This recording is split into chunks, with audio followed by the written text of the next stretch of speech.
The air tasted sweet in Boston's North End, a pervasive, syrupy sweetness that coated the tongue and clung to the back of the throat.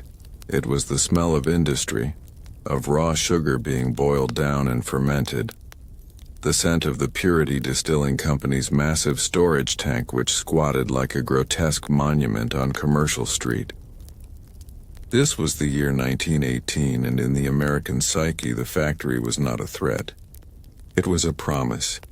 It was the crucible of the new century, the engine of prosperity, the secure wall built by capital and reinforced by the boundless optimism of a nation emerging victorious from a global war. In the North End, a densely packed community of Italian immigrants, this trust was not abstract. It was woven into the very fabric of their lives, right down to the children who played games around the hulking, riveted steel drum, a massive storage tank that held the equivalent of 2.3 million gallons of molasses. The substance itself, this dense dark syrup, was then essential. It was the base component for industrial alcohol, and in a time of war, industrial alcohol meant munitions. It meant the power to win. The tank was a patriotic necessity, an industrial fortress of supply, and the residents were conditioned to accept its presence, its noise, and even its pervasive cloying odor as the unavoidable price of progress. The city had, through a slow, almost hypnotic process of repetition, been taught to trust that which was enormous and that which was profitable. They had learned to believe that anything so vast, so critical to the national interest, must be safe, must be engineered beyond reproach. This psychological conditioning, this surrender of skepticism to the image of corporate invincibility, is the silent crime that sets the stage for every industrial disaster. But here's the detail that truly matters. The tank was a lie from day one. It stood 50 feet tall and 90 feet in diameter. A behemoth of crude, low-grade steel erected hastily in 1915 to meet the sudden, ravenous wartime demand. The men who designed it were accountants, not engineers. And the man tasked with overseeing its construction, a corporate puppet named Arthur Jell, had no experience in tank assembly whatsoever. This was not merely negligence. This was a deliberate disregard for human life, masked by the smoke and thunder of patriotic production. The cost-cutting was merciless. The quality of the steel was suspect. The construction process was rushed. The tank was not even properly stress-tested with water, a standard practice that would have instantly revealed its fatal structural weaknesses. Instead, with a casual wave of a hand and a stroke of a pen, the United States Industrial Alcohol Company, Purity Distilling's parent firm, declared the job done. This bureaucratic fiat, this institutionalized shortcut, remains one of the most chilling aspects of the disaster. Pause and consider this image: a neighborhood living in the deep shadow of an undeclared bomb. The children of the North End, the immigrant families, had no political voice and were deemed an acceptable risk in the calculus of corporate profit. In the few months leading up to the catastrophe, the paranoia should have been a screaming siren, but it was dismissed as noise. Employees, most notably a man named Isaac Gonzalez, repeatedly voiced alarm to their supervisors. He reported the terrifying sounds emanating from the tank's interior: groans and unsettling metallic tremors, a continuous audible complaint from the stressed steel. He saw the rivets, the very pins holding the whole structure together, beginning to shift. But his complaints were met not with serious investigation, but with annoyance. His superiors simply dismissed his growing fear as overwrought anxiety, the kind of minor irritation that distracts from the serious business of making money. The company's response was a masterclass in superficiality and insult. They did not hire a structural engineer. They did not replace the faulty steel plates. They merely sent a few workers to paint the exterior of the tank brown. The goal was not to fix the leaks, which were now constant. Molasses was oozing from the seams like sweat, creating small sticky pools at the base, but to disguise them. The new paint job was a calculated deception, a corporate fig leaf intended to reassure the increasingly nervous neighborhood. The children, those tiny, unwitting victims, knew better than anyone. They would bring pails and spoons to the base of the tank, collecting the leaking molasses for their mothers, turning a structural failure into a sweet, illicit treat. The fact that the neighborhood's children were able to harvest dessert from a collapsing industrial vessel underscores the grotesque irony of this tragedy. The documents reveal a new kind of fear that should have been universally recognized, not the sudden, explosive fear of a fire, but the slow, corrosive fear of structural incompetence ignored. The molasses itself, a shipment of which had been delivered just 2 days prior, had been slightly warmed to decrease its viscosity for transfer, meaning the 12,000 tons of syrup inside were beginning to expand, placing unimaginable stress on the already paper-thin walls. The stage was set. The components of doom were aligned, all while the city of Boston went about its day, utterly convinced that the metal monster overlooking the North End was a symbol of strength. They had internalized the deceit, learned to live with the risk, and tragically believed the paint job. The question that lingered unspoken that we must carry into the next segment is this: when the factory betrays you, who do you call for help when the very substance of your city turns against you? The true terror is not what happened, but who knew it would happen, and why they let the countdown continue. The clock had run out. The innocent era was about to end with a roar. The molasses tank that dominated Commercial Street was not just a container. It was a physical manifestation of the moral decay at the heart of America's wartime industrial boom.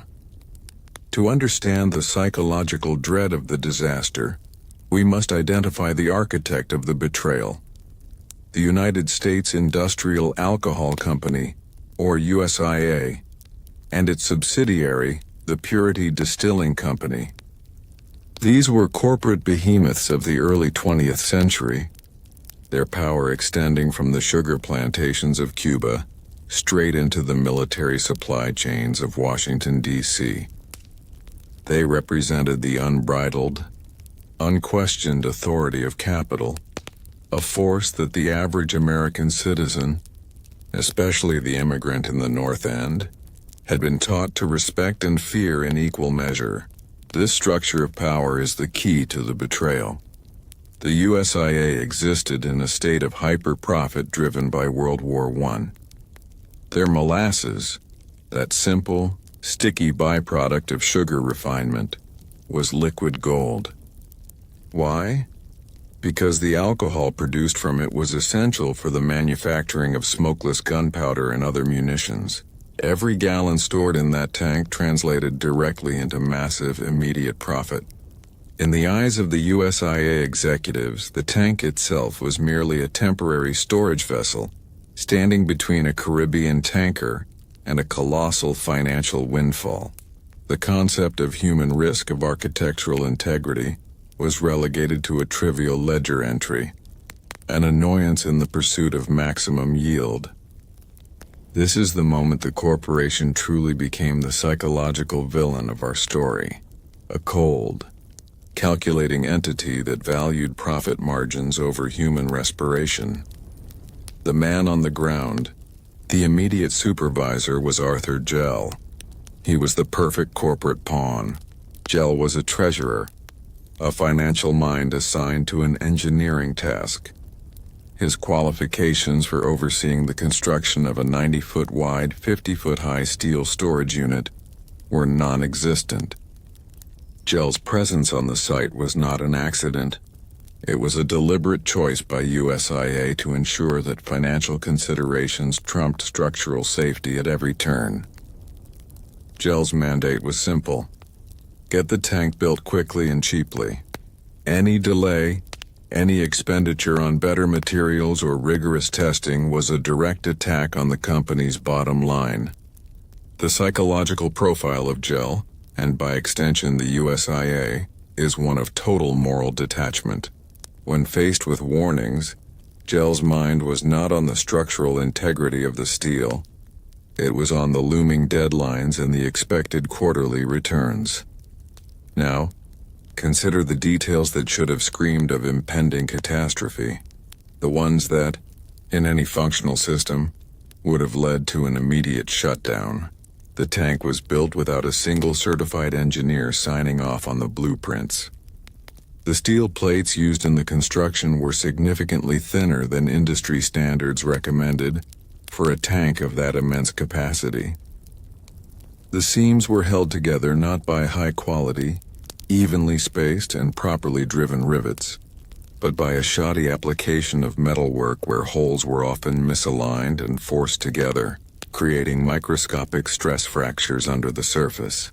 But here is the detail that truly matters. When the tank was first filled in 1915, it didn't just leak, it moaned.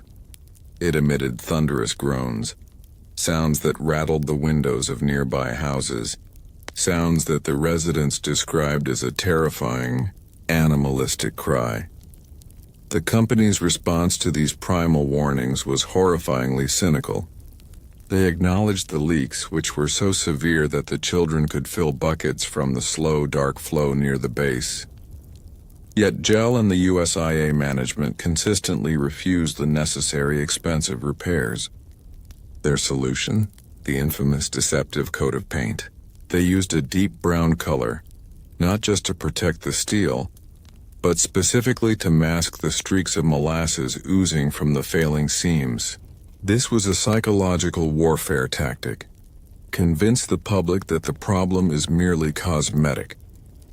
By painting over the industrial stigmata, they attempted to paint over the threat, essentially gaslighting the entire neighborhood into believing their fears were irrational.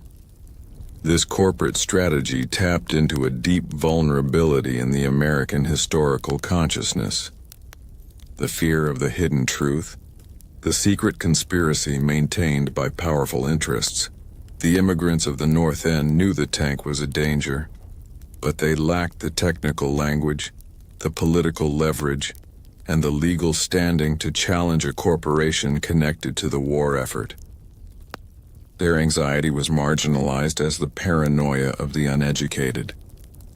The USIA's brilliance and its profound crime was making the truth look like an insane conspiracy theory.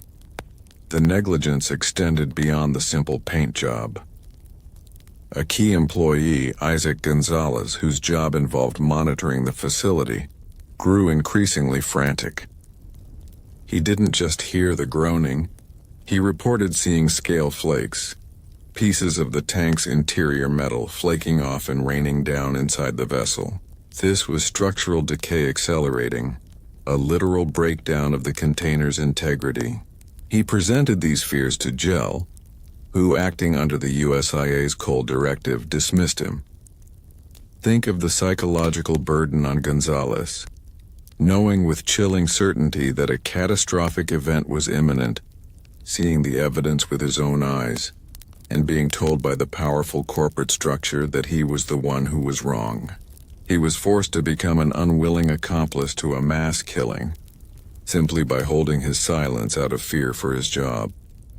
The molasses tank stood at 529 Commercial Street, a grim, industrial monolith that cast a perpetual shadow over Boston's North End.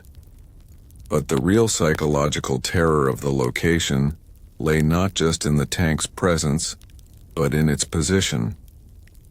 It was placed directly atop the granite pilings of the commercial wharf, yet its base was elevated higher than the dense, teeming residential neighborhood behind it. This elevation was a literal definition of corporate callousness, ensuring that any failure would cascade downhill, with maximum velocity and destruction, directly into the homes of the working poor. The tank was a loaded gun pointed downhill, and the north end was the target. The structural warnings were not subtle. They were pervasive and constant, a relentless assault on the senses that the residents were forced to normalize. We've established the moaning and the sticky leaks, but the psychological impact of these sights and sounds was cumulative, breeding a unique form of low-grade anxiety that the community learned to suppress. They lived with the certainty that something was wrong, yet were powerless to act on it. This is the fragility of the human mind under persistent, unaddressed threat.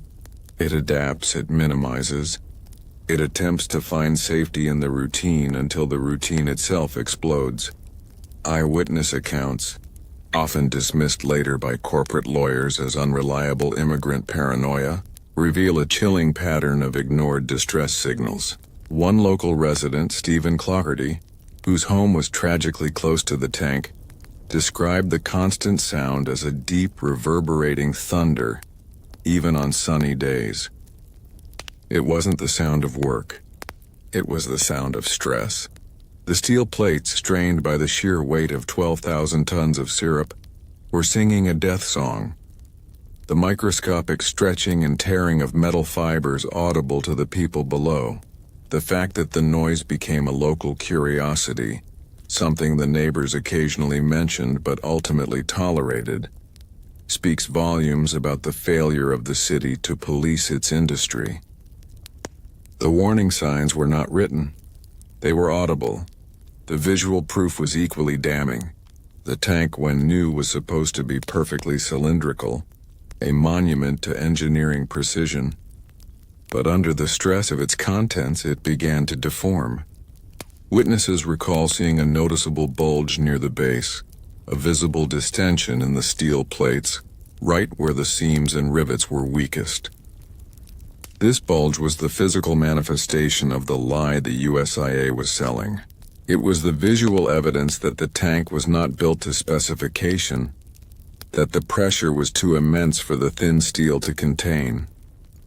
For the residents of the North End, seeing that misshapen, pregnant steel dome against their skyline meant living with a constant, silent reminder that the entity responsible for their jobs also held their lives in its distorted, failing container. But here's the detail that truly matters. The leaks were so common that they were actively interfering with the city's operations.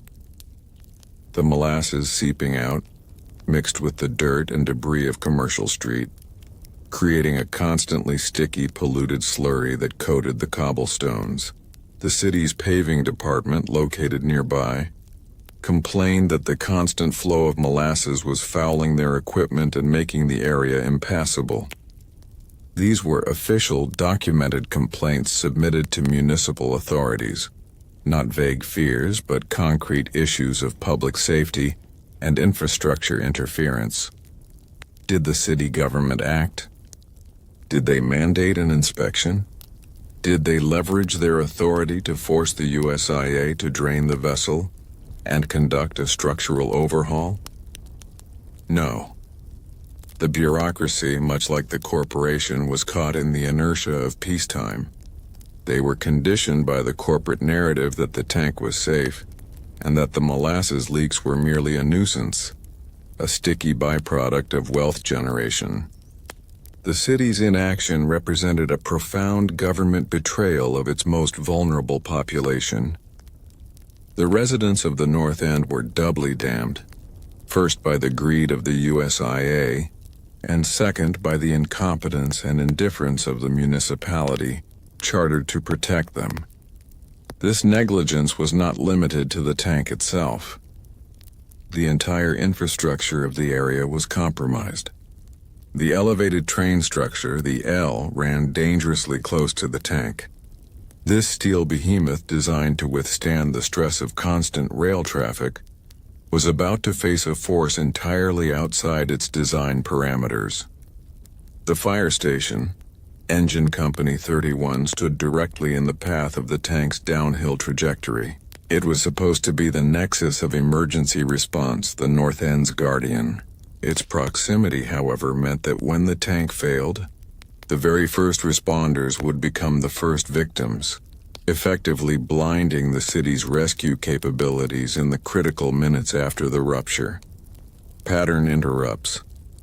The historical record shows that on the day before the disaster, a new shipment of warm molasses from a Cuban steamer was pumped into the tank, filling it to maximum capacity. This new, relatively warm molasses quickly mixed with the old, colder molasses already present. This difference in temperature increased the rate of fermentation, which rapidly escalated the pressure inside the already strained vessel. The tank was not just full, it was biologically stressed. The pressure was climbing exponentially, a hidden internal mechanism of doom that no one outside the tank could see, only feel. The city, still reeling from the immediate aftermath of the Great War, was operating under a kind of collective psychological exhaustion. They yearned for normalcy, for a return to routine. That desire for comfort made them blind to the scar on their skyline, the grotesque, bulging metal drum that promised disaster. The proof was ignored because the implication of that proof, that a major American corporation was deliberately endangering hundreds of lives, was too frightening, too conspiratorial to accept. They were waiting for a visible sign of failure, not realizing that the tank was already screaming its demise through the air and through the ground. To fully grasp the corporate crime that preceded the Molasses Flood, we must delve into the single fatal decision that rendered the structure incapable of containing its contents. It wasn't the overall haste or the cheap materials or the misleading paint job that was the root cause. Those were symptoms. The core of the betrayal was a fundamental engineering error in the tank's construction, a defect of geometry and material that reveals the depth of the USIA's recklessness. This is the blueprint for disaster. The tank was constructed from cylindrical steel plates riveted together. In any structure designed to hold immense liquid pressure, the thickness of the steel plates must increase as the structure descends, because the pressure exerted by a fluid, known as hydrostatic pressure, is greatest at the bottom. A taller, wider tank demands exponentially thicker steel at its base. This is Physics 101, an unassailable law of nature. The original design for the USIA tank, which was likely never drafted by a qualified engineer, entirely failed to account for this basic principle. The steel plates used for the bottom ring of the tank were significantly too thin, only about a half-inch thick. For a tank of that massive volume and diameter, proper engineering would have demanded a plate nearly an inch thick at the base, or at the very least, a stronger steel alloy. The USIA, seeking to minimize the material cost, used a uniform, low-grade steel throughout, turning the strongest point of the tank into its weakest. Pause and consider this image. The bottom ring of the tank, the very foundation tasked with holding back the full, crushing weight of 12,000 tons of molasses, was effectively a paper-thin skin compared to what it should have been. Every minute the tank stood full, the steel at the bottom was operating far beyond its safety margin, enduring stress levels that were mathematically guaranteed to cause a failure. This was not a flaw. It was a time bomb set by a ledger book. But the sheer lack of structural integrity was only half of the fatal equation. The other half was the riveting. The hundreds of rivets holding those thin plates together were the last line of defense.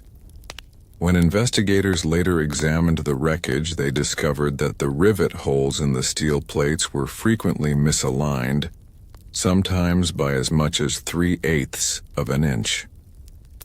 To compensate for this sloppy, rushed construction, the workmen had forcefully jammed the rivets into the holes. This process, known as cold riveting, severely weakened the surrounding metal, creating microscopic stress risers, tiny points of extreme tension that the molasses' weight would relentlessly exploit. The tank was leaking molasses. It was also leaking structural integrity. The combined effect of the thin, low-grade steel and the forced, misaligned rivets created a structure designed not for storage, but for spectacular failure. The tank had become a monument to the ultimate corporate delusion, the belief that they could cheat physics without consequence. Every drop of molasses added to the tank increased the hydrostatic pressure, pushing against those thin plates and exploiting those tiny, imperfectly aligned rivet holes. The metal around the rivets was being stretched beyond its elastic limit, entering a phase known as plastic deformation. It was stretching, straining, and slowly, silently, failing. But here is the detail that truly matters. The failure of this tank was so predictable that a simple calculation could have foretold the date of the disaster. While the USIA executives were celebrating their profits, the material science of their product was signing the death warrants of the people in the North End. The constant sound of groaning the witnesses heard was the sound of the steel plates finally giving way, their fibers snapping under the relentless, crushing weight of the molasses. The day before the disaster, when the new warm Cuban shipment was pumped in, the situation went from critically dangerous to instantly catastrophic. The slight temperature increase accelerated the fermentation process in the molasses already present.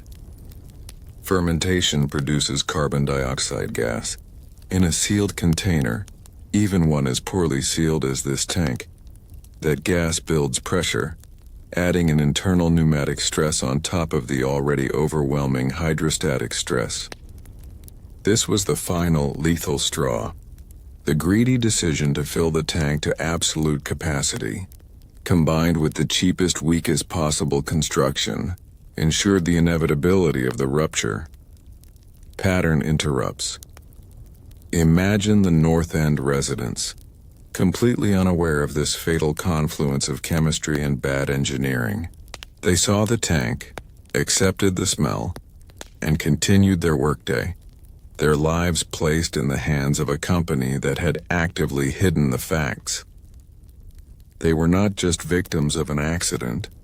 They were victims of a conspiracy of negligence, executed through substandard materials and the deliberate exclusion of qualified engineers. The open loop here is this. The tank did fail exactly at its weakest point. When it ruptured, it wasn't a clean tear. It was a violent, catastrophic unzipping of the steel plates starting right at the base. What terrifying force is unleashed on the unsuspecting American city below? The narrative of the Molasses Flood is often framed as a simple corporate negligence case, but that fails to capture the chilling depth of the government complicity that made the disaster possible. The true psychological terror for the American audience is the realization that the official mechanisms of public safety, the building inspectors, the city engineers, the very people paid to prevent such tragedies, were effectively neutralized by the sheer financial weight of the USIA. This is the final, crushing layer of betrayal that sealed the North End's fate. The molasses tank, an asset valued at what would be equivalent to tens of millions of dollars today, should have been subjected to the most rigorous oversight. Yet the records reveal a shocking pattern of avoidance and dismissal. Boston's building department, responsible for ensuring structural integrity, was not a hostile regulator. It was a passive spectator to the USIA's dangerous shortcuts. When the tank was erected in 1915, the USIA simply declared it safe, and the city accepted the declaration. No city engineer was formally tasked with reviewing the blueprints or conducting a thorough safety inspection of the foundation, the steel plates, or the riveting. But here is the detail that truly matters. The Boston building codes at the time were notoriously weak, particularly when it came to specialized industrial structures like storage tanks.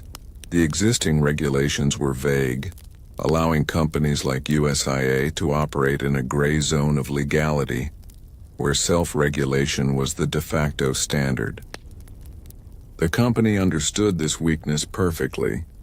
They wielded their economic importance, the fact that they were fueling the war effort and creating jobs, as a shield against accountability. Any inspector who dared to push for a stringent review was quickly met with corporate pressure and the implied threat that they would be impeding the nation's war machine. The occasional complaints that did surface, such as the numerous reports of the massive, frightening structural groans and the constant molasses leaks, were funneled through the bureaucratic system and promptly diluted to irrelevance. When the city finally sent an inspector to the site, his visit was a formality, not an investigation. He was likely met by Arthur Jell, or another USIA representative who offered superficial reassurances, pointed to the deceptive coat of brown paint, and dismissed the structural issues as mere sweating typical of new tanks. The inspector, likely unequipped with the specialized engineering knowledge required to detect the microscopic failures in the steel, took the company at its word. He looked away on a multi-million-dollar structure, rubber stamping a death trap because the alternative, challenging the power of a major corporation, was too daunting. Pattern interrupts. The psychological profile of the compliant inspector is crucial here. He wasn't necessarily corrupt. He was simply overwhelmed. He was conditioned to respect corporate authority, and the sheer scale and economic importance of the USIA rendered him professionally timid. His failure was not a malicious act, but a failure of courage. The inability to say no to a powerful entity and enforce the very safety measures his job required. This is the most insidious form of betrayal for the American citizen. When the system designed to protect you actively surrenders its duty. The documents reveal a fatal flaw in the system that was exploited by the USIA: the lack of a legal requirement for an independent engineering stamp. The USIA could sign off on its own homework, certifying its own safety. This lack of mandatory third-party oversight created a perfect ethical vacuum where cost-cutting and recklessness thrived. The corporation essentially had a license to kill, granted tacitly by an indifferent city government that preferred the illusion of safety to the expense of actual regulation. The tragedy of the Molasses Flood eventually forced the state of Massachusetts to implement strict new regulations, pioneering a concept that would later become standard across the United States. The requirement that a certified professional engineer must sign and seal any industrial blueprint, making them legally and financially liable for its integrity. This requirement was born directly out of the realization that corporate self-policing is a myth that costs human lives. Pause and consider this image. If a single inspector, a single city employee, had possessed the courage to demand a proper stress test, to insist on the engineering calculation for the plate thickness, or to simply refuse to sign the paperwork, 21 people would have lived. The molasses would have been drained, the tank would have been fixed, and the north end would have been safe. Instead, the inertia of government bureaucracy combined with the relentless pressure of corporate greed created the ultimate kinetic energy weapon. The final betrayal was delivered precisely at 12:30 p.m., a time deliberately chosen by the fates for maximum human casualty. It was January 15, 1919, an unseasonably warm Wednesday lunch hour. The frigid Boston air, which had hovered near freezing for days, had suddenly spiked to 40 degrees Fahrenheit. That small, unremarkable thermal shift was the final, microscopic movement of the hand that pulled the trigger. The temperature rise subtly warmed the thin steel skin of the tank, causing it to expand. This expansion, combined with the escalating internal pressure from the carbon dioxide gas produced by the fermenting warm molasses, was the breaking point. The final fatal load was applied to the weakest point of the entire structure, the brittle, half-inch thick steel at the base, where the misaligned rivets were barely holding the plates together. The sound that erupted from Commercial Street was not a splash or a rumble or even a simple crash. It was described by survivors with a sense of awe and profound, immediate terror. It was the sound of a thunderclap followed by a deafening metallic roar, a noise so violent and so alien that many believed a bomb had been detonated, or a train had somehow jumped the elevated tracks and exploded. The sound was the instantaneous kinetic conversion of 12,000 tons of static weight into a catastrophic moving force. The base of the tank failed first, the thin steel plates near the foundation ripping open like a seam split by an impossible stress. The rupture was almost immediate, and the contents did not pour out. They erupted. The molasses, thick and dense, 40% heavier than water, was instantly unleashed. And in that second, the mundane afternoon died. The rupture of the molasses tank was instantaneous, yet the catastrophe unfolded across several horrifying seconds, beginning with a sound so primal, so profoundly unnerving, that it short-circuited the minds of every witness. It was 12:30 p.m. on January 15, 1919. One moment, the North End was a tableau of mundane lunch-hour activity. A teamster sharing a joke, children fetching scraps of wood, firefighters eating their midday meal. The next, the world was rent by an explosion that deafened, confused, and terrified. The sound was not the sharp crack of a bomb, though many immediately assumed it was German sabotage. It was deeper, heavier, more elemental, the collective sound of 12,000 tons of syrup violently reclaiming its space. Witnesses described it in military terms: a roar like a cannon, a long rumble like an elevated train falling over, or a sound that mimicked the thunderous percussion of a field artillery barrage. This immediately tapped into the American audience's deepest contemporary fear. The Great War had just ended, but the psychological wounds were fresh, leaving the mind acutely sensitive to the possibility of attack. The immediate leap to bomb or conspiracy was a survival mechanism, easier to process than the incomprehensible reality that they were under siege by a foodstuff. The sound, however, carried a metallic signature. As the half-inch steel plates at the base failed, the brittle steel did not tear cleanly. It fractured. Hundreds of rivets, the physical evidence of corporate cost-cutting, instantly became shrapnel. They shot out with the force of machine gun fire, scything through the air and tearing into the very structures designed to protect the community. This was the steel itself revolting against the greed that had compromised it, turning the industrial container into an anti-personnel weapon. The immediate psychological impact was total sensory overload. A pattern interrupt so violent it left survivors literally paralyzed in confusion. But here's the detail that truly matters.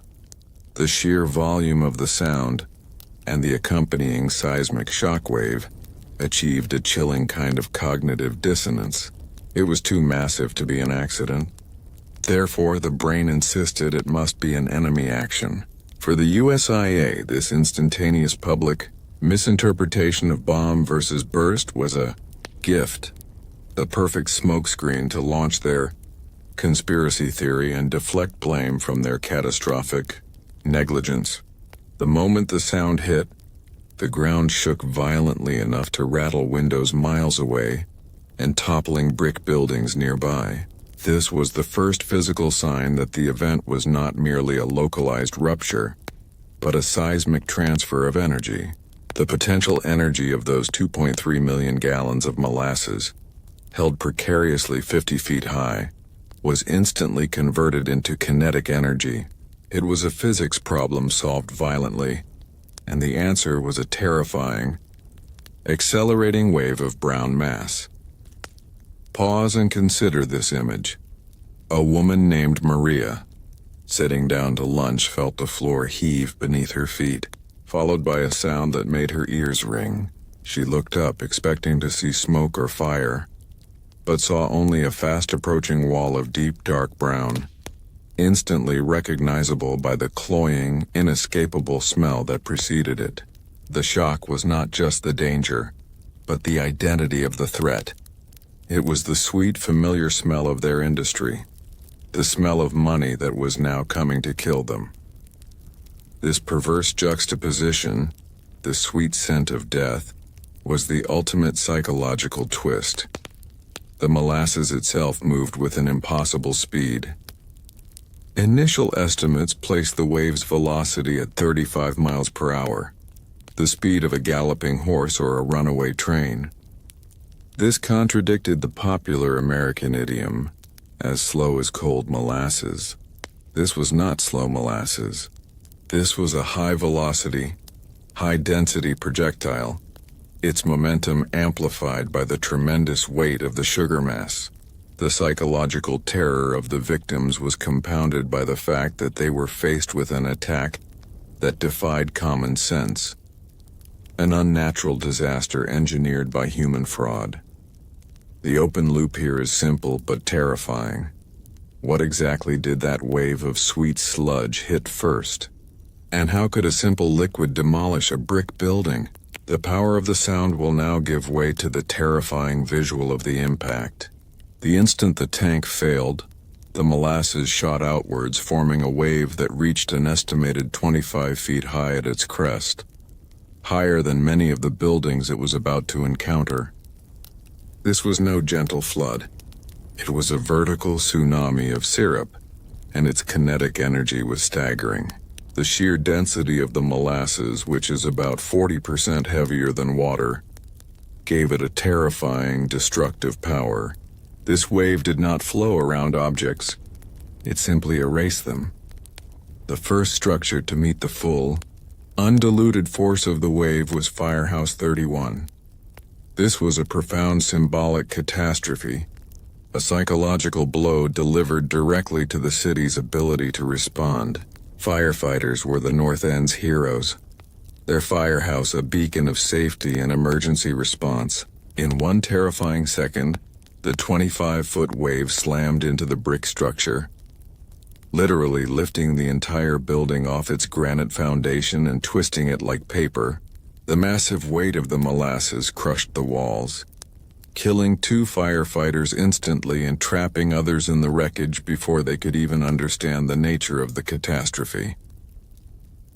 Pattern interrupts. The destruction of the firehouse was the ultimate demonstration of betrayal. The city had implicitly promised safety through its municipal services, but the USIA's greed had ensured that the very mechanism of rescue was destroyed first. The scene was rendered instantly chaotic. The molasses, traveling at 35 mph, picked up every loose object in its path. Carriages, chunks of concrete, cobblestones, and huge, jagged pieces of the shattered steel tank. The wave became a high-density, rapidly moving slurry, a liquid battering ram studded with lethal debris. Pause and consider this image.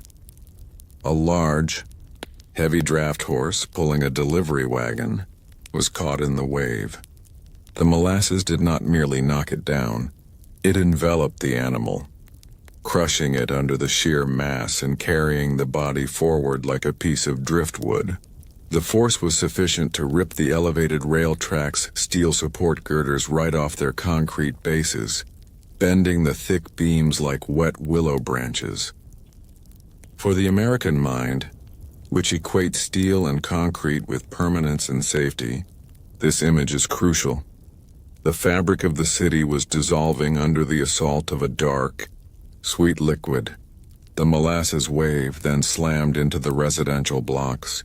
The densely packed homes, mostly wooden tenements, stood no chance. The Cloverty house, a 3-story wooden dwelling, was famously hit so hard that it was sheared completely in half and pushed clear across the street. Families inside were tossed like laundry. Beds, furniture, and human bodies were instantly submerged. The speed was the first killer. Death by crushing, blunt force trauma, and structural collapse. The psychological dimension of this impact was the sudden, overwhelming loss of personal security.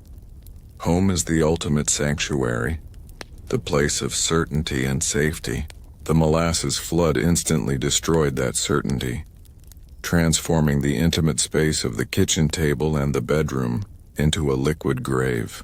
The speed and unexpected identity of the threat left no time for fear, only a single, blinding moment of shock before the darkness hit.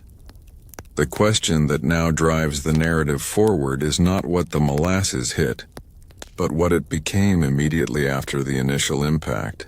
The speed of the wave was terrifying, but the substance itself had a second, more insidious weapon hidden in its chemistry. The initial 35 mph rush was the blunt force trauma, but the moment the molasses stopped moving, the catastrophe entered its second, far more psychologically agonizing phase.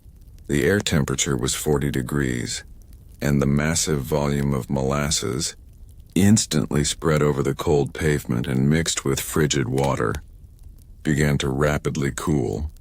As the temperature dropped, the viscosity of the molasses skyrocketed. It transformed almost instantly from a high-speed liquid battering ram into something sickeningly thick and glue-like, a lethal, gelatinous trap. This was the moment the sweetness became the suffocation. For the victims caught in the initial wave, this meant a transition from being crushed to being pinned. Anyone submerged more than a few feet was hopelessly immobilized. The stickiness, the sheer density created an overwhelming suction and resistance. Rescuers later compared pulling victims from the cooling molasses to pulling a boot out of thick, heavy mud, but with far less leverage. The victims' clothes, soaked and heavy, clung to their skin, and the molasses held them with a grip that mocked their struggling. But here is the detail that truly matters. The molasses was not simply immobilizing the body, it was actively interfering with human respiration. The victims trapped near the surface found the heavy syrup rising around their noses and mouths. Molasses is not water. It is dense, sticky, and clings tenaciously. It sealed the nostrils and mouth, creating a suffocating vacuum. Drowning in molasses was a far more agonizing death than drowning in water. It was a thick, sweet suffocation, where every desperate breath only pulled the heavy sugar deeper into the lungs. The final moment of life was a struggle against a substance that smelled and tasted like childhood candy. The psychological dread this inflicted on those trapped was profound. The molasses was inescapable. It coated everything, skin, hair, and clothing. It stung the eyes and permeated the ears. The feeling of being completely immobilized, buried alive in a cold, dark, viscous tomb, while hearing the muffled screams and frantic struggles of others nearby, must have driven victims to the absolute limits of human endurance. The fragility of the human mind under prolonged, inescapable physical bondage is one of the darkest aspects of this story. Pattern interrupts. The entire neighborhood was now transformed into a grotesque landscape of destruction. A syrupy wasteland, as one reporter called it. Debris, bodies, pieces of furniture, and sections of the elevated train tracks were partially suspended in the cooling, thickening mass. This frozen tableau created a chilling open loop for the arriving rescuers. Where does the human end and the debris begin? The brown sludge had so completely coated the victims that identifying them became almost impossible. Rescuers, mainly police officers and surviving firefighters, arrived to find their mission instantly complicated by the medium itself. They couldn't run. They had to slog.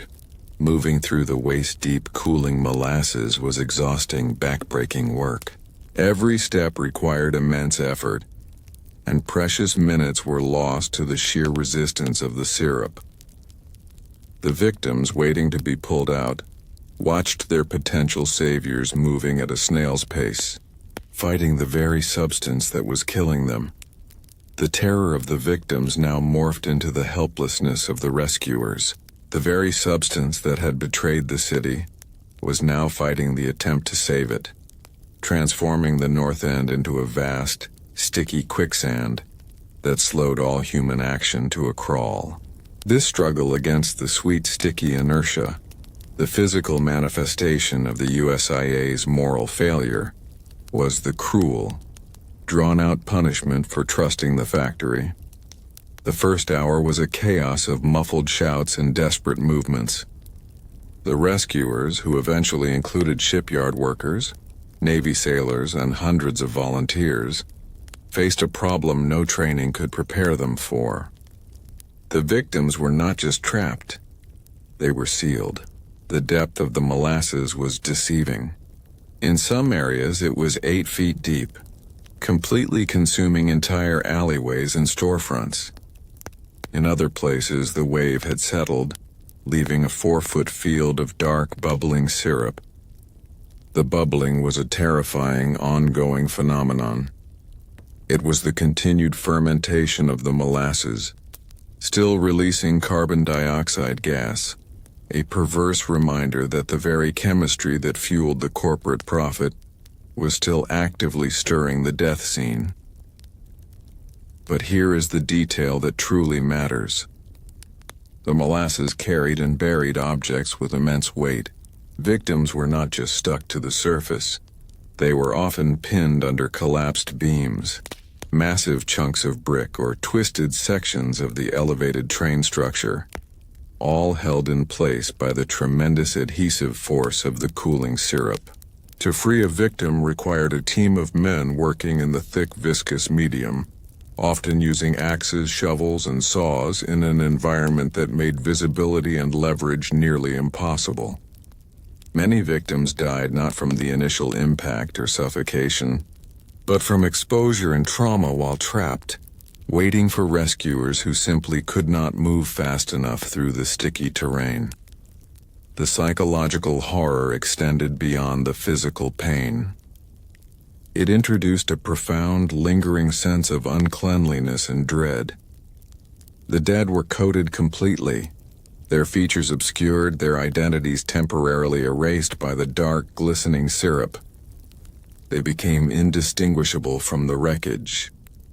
Rescuers had to use flashlights and knives, carefully scraping away the molasses to determine if the shape they were pulling from the wreckage was a human being or a crushed piece of furniture. This process of identifying the drowned in a sweet, sticky shroud became a signature element of the disaster's lasting psychological trauma. As the city scrambled, the corporate behemoth, the USIA, was already in motion.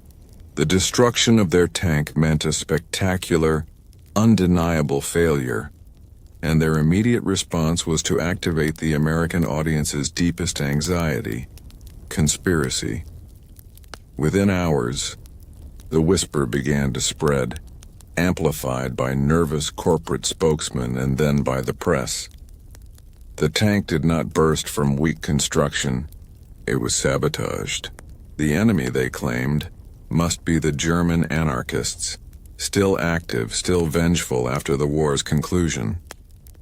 The sound of the explosion, so easily mistaken for a bomb, provided the perfect psychological cover.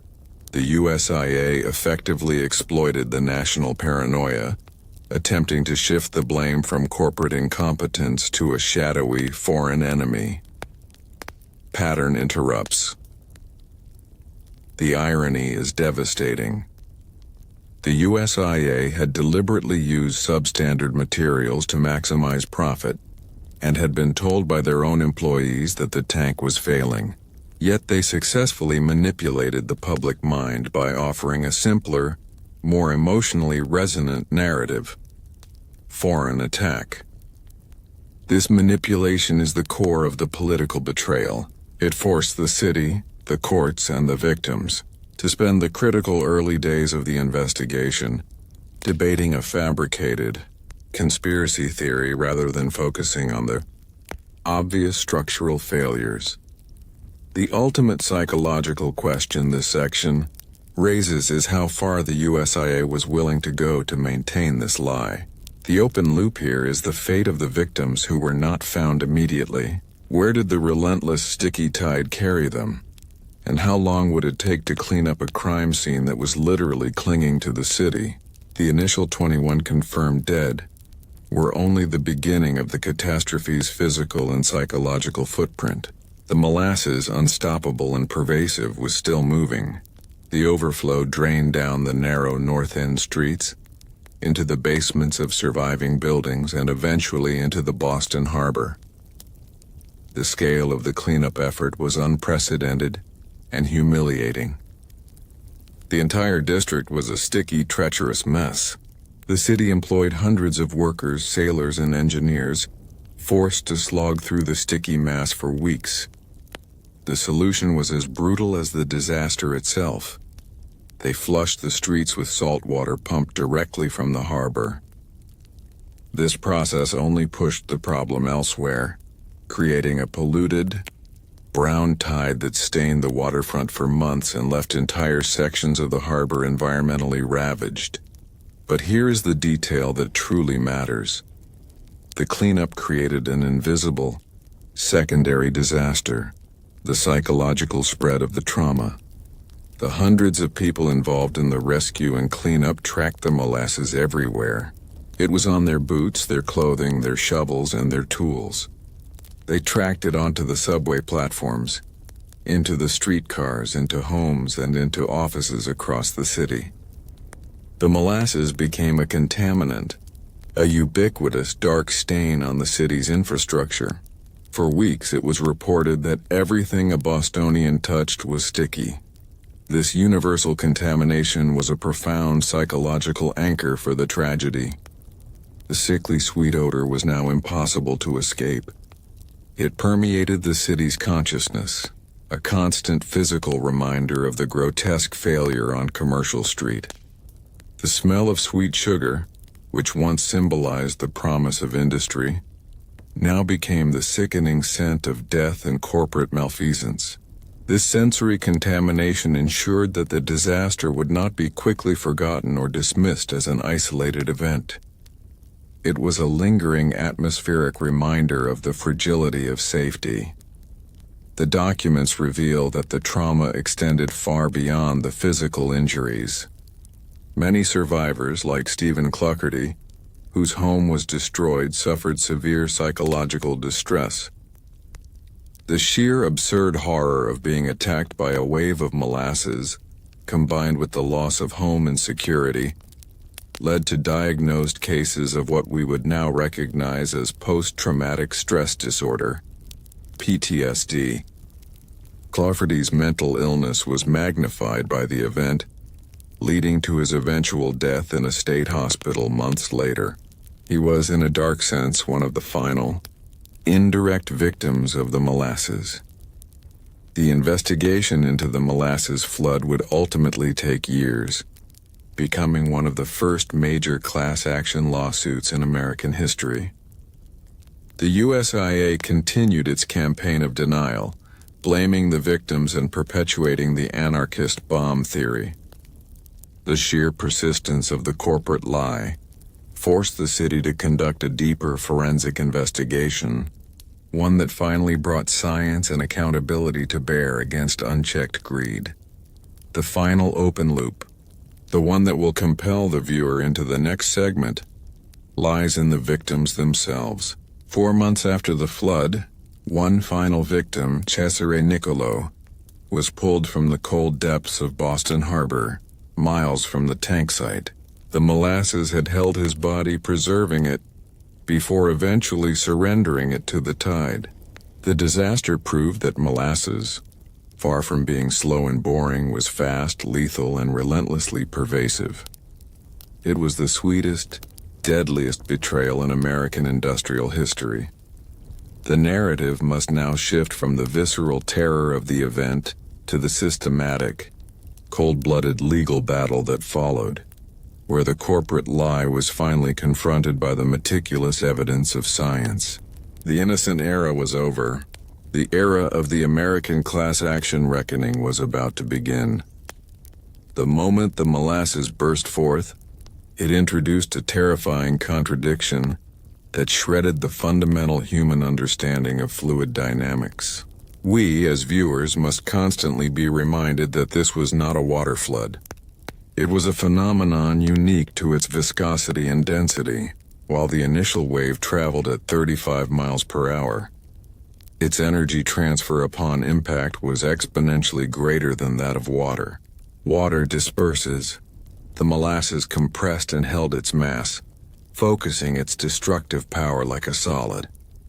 This physical reality created a profound, secondary psychological terror. Imagine the teamsters standing near their stables who saw the wave coming. Their minds, trained to understand danger, calculated the threat based on the known behavior of liquid.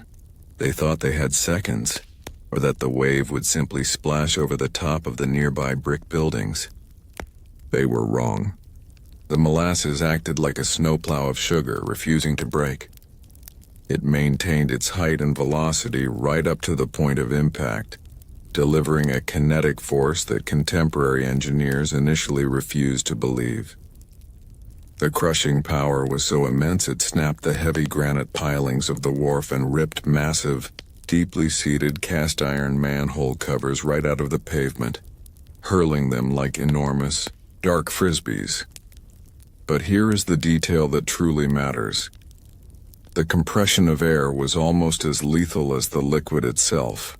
As the colossal wave of syrup moved, it violently displaced the air in front of it, creating a pressure wave, an invisible blast of high-speed wind that preceded the molasses itself.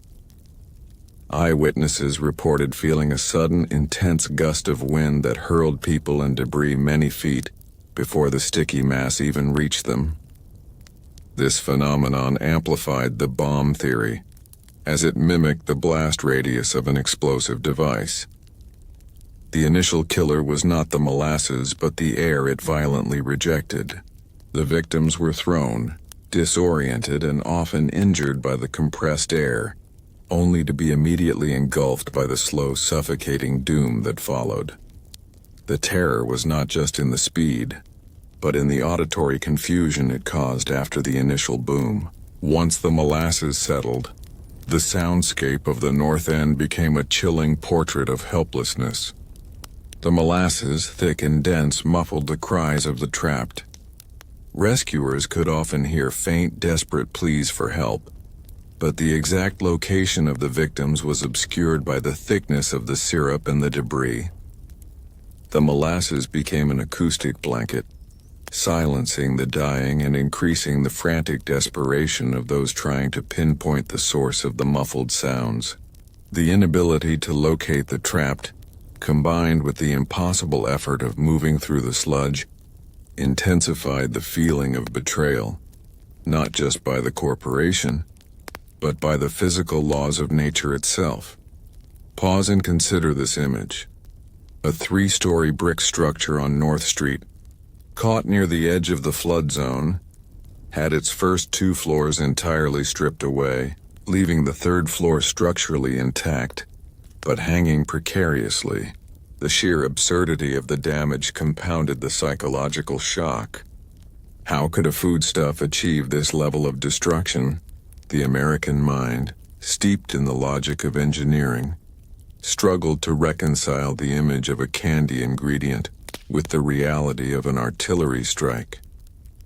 The USIA knew this cognitive gap existed, and they relentlessly exploited it with the German bomb conspiracy, understanding that the truth, corporate greed creating a physics weapon, was far harder for the average person to accept than a convenient enemy.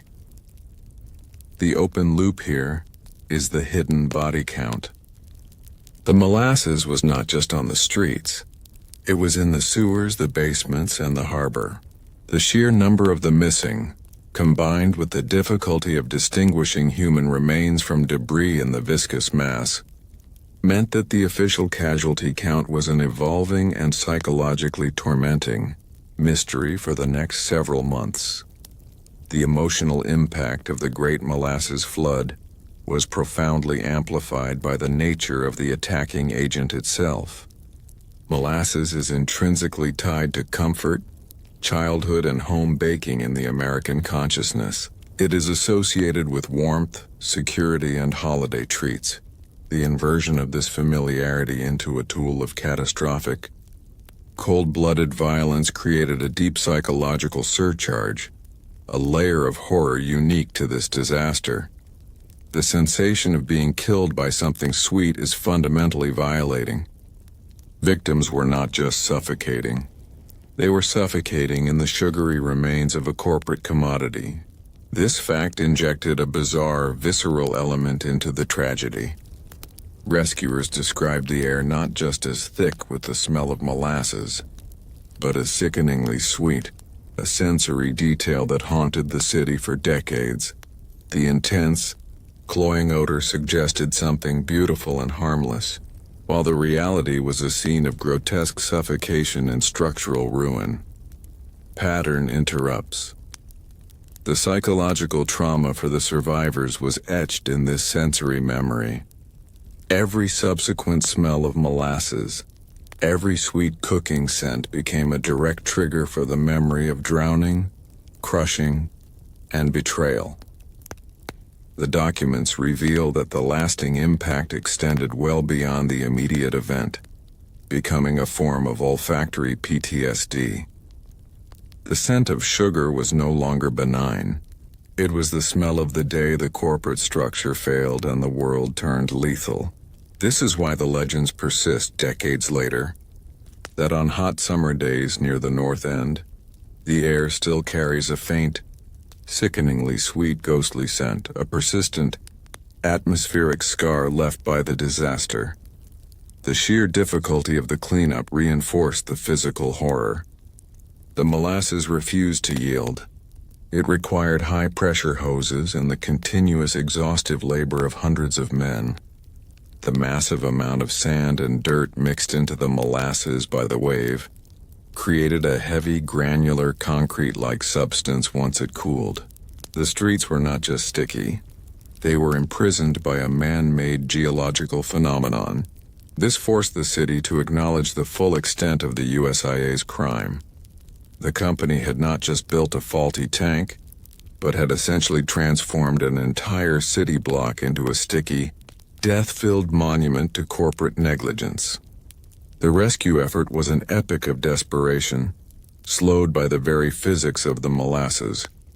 The legal battle that followed was not merely about compensation. It was a brutal multi-year fight for narrative control, a battle to prove that the corporate lie was a greater crime than the bomb they alleged.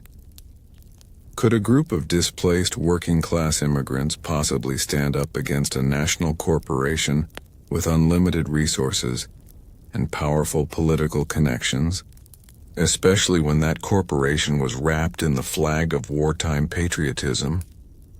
The question of whether American justice could pierce the veil of corporate power is the hook that drags the viewer into the next phase of the story. The final dark irony of Subtitle 2 lies in its lingering impact. Long after the bodies were cleared and the firehouse was rebuilt, the memory, the smell, and the subtle ongoing contamination of the city's infrastructure remained. The innocent era was thoroughly dead, drowned in a sticky wave of sugar. The only thing that could kill the corporate lie now was the cold, hard science of structural engineering. The catastrophic roar that split Boston's North End at 12:30 p.m. was the sound of a structural failure, but the subsequent silence was the sound of corporate panic. To understand the betrayal, we must look beyond the broken steel and introduce the true villain of this tragedy. The United States Industrial Alcohol Company, or USIA. This was not merely a local distributor. It was a behemoth, a colossus of purity, that held immense power, wealth, and most importantly, political insulation. Its subsidiary, Purity Distilling, was a frontline supplier for the American war effort, turning molasses into industrial alcohol for munitions. This gave the USIA a psychological shield, the cloak of patriotic necessity. The USIA operated on a principle of maximum extraction, minimum liability. In the era of World War I, profit was not just desirable. It was a national mandate. Every day the tank held 2.3 million gallons of molasses was a day of monumental earnings. This singular focus on the ledger book created a profound moral disconnect. The tank, which loomed over the immigrant neighborhood, was not seen as a storage unit containing a massive kinetic threat. It was seen as a large, static ATM machine, and any expenditure on safety was a direct tax on the shareholders. The individual who embodied this corporate negligence was Arthur Jell, the USIA's appointed overseer of the tank's construction. Jell was the ultimate corporate pawn. His title was treasurer, not engineer. He knew ledgers, not load-bearing capacity. He was placed in charge precisely because his primary function was to ensure low cost and rapid completion, not structural integrity. His lack of technical competence was a deliberate choice by the USIA to prioritize the timeline over the blueprint. This is the document's first chilling revelation. The USIA knowingly assigned a financial mind to an engineering problem, fundamentally exchanging competence for compliance. But here is the detail that truly matters. The tank, despite its massive capacity, was never designed to hold molasses. Molasses is not water. It is 40% denser than water, highly viscous and subject to fermentation. The USIA failed to account for these basic scientific realities. The company simply assumed the structure for a water tank could hold a substance of far greater weight and internal pressure. This monumental scientific oversight, driven purely by the cost and time savings of using an existing template, was the original sin of the Molasses Flood. Pause and consider this image. A 3-year psychological countdown where the corporate leadership, the men in the distant, comfortable offices, ignored every single warning sign, including the constant, pervasive leaks. The children collecting molasses at the base of the tank were, in effect, performing a ritualized inspection that the company repeatedly failed.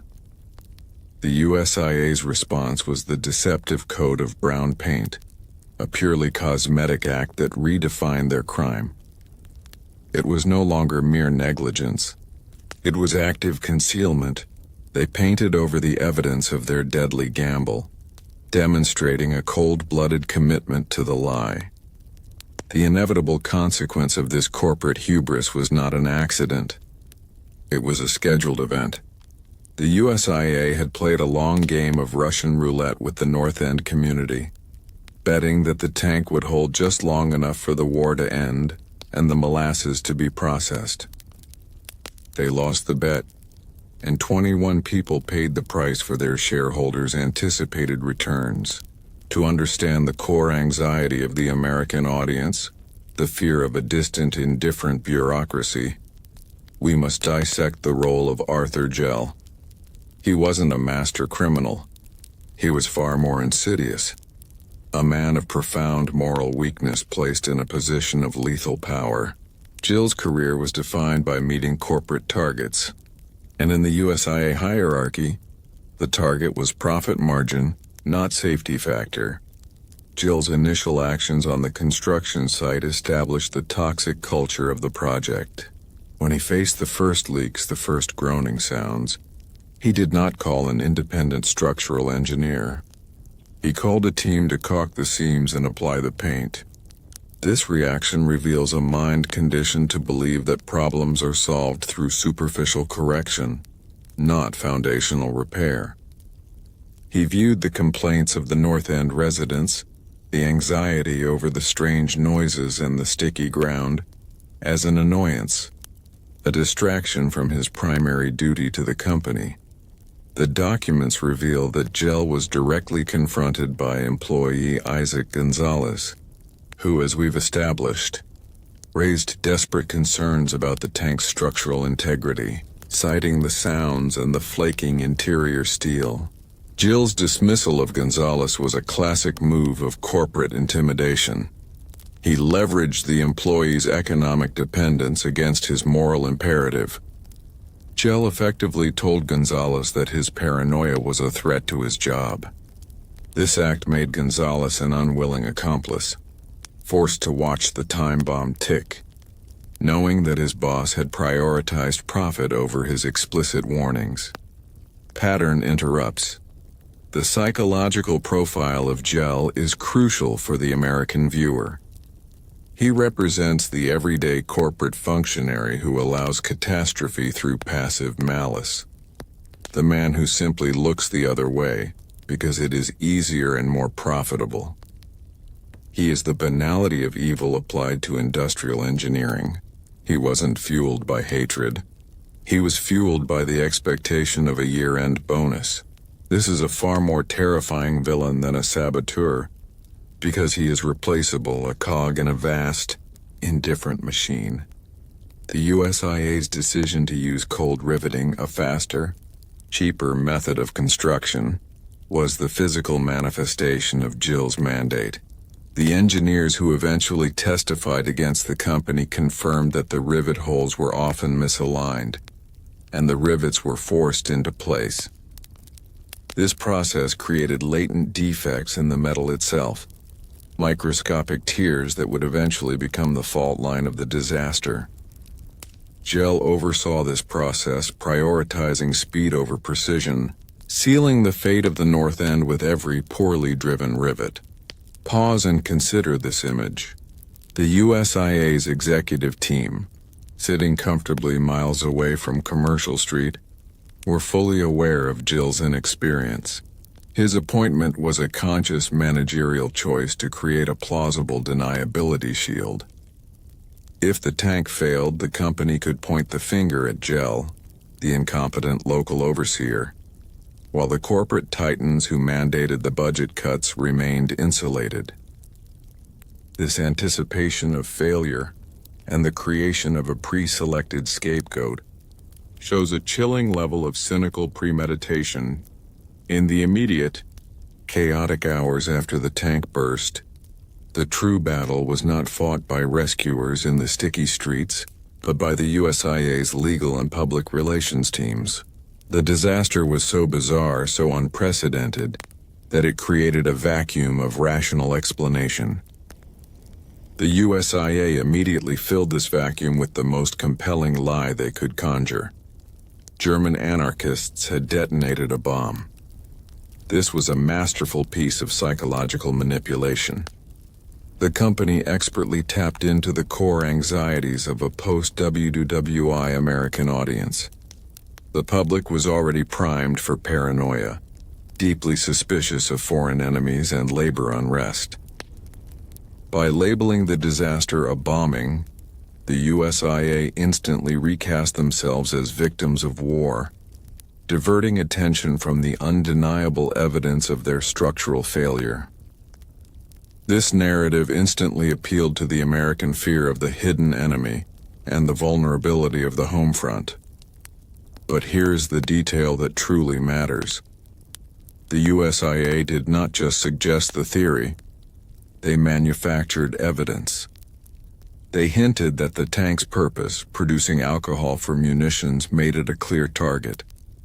They leveraged their wartime contracts to wrap themselves in the American flag, effectively daring the city of Boston and the local press to accuse a patriotic supplier of negligence.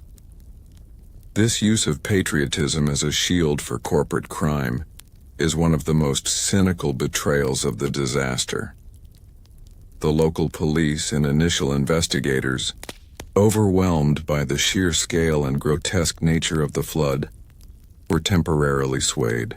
The loud metallic boom that preceded the flood could, in the absence of a better explanation, be interpreted as an explosion. The city's efforts to identify the cause were immediately diverted into a fruitless hunt for foreign saboteurs and bomb fragments, wasting critical time and giving the USIA precious weeks to prepare its legal defense. Pattern interrupts. The psychological damage of this lie was twofold. First, it gaslit the victims, the surviving residents of the North End, many of whom had heard the agonizing groans of the tank for years, were now being told by the powerful media and corporate voices that their ears had lied to them. They had not heard a structural failure, but a covert attack. This forced the victims to doubt their own certainty, intensifying their feeling of powerlessness against the corporate Leviathan. Second, it was a profound betrayal of justice.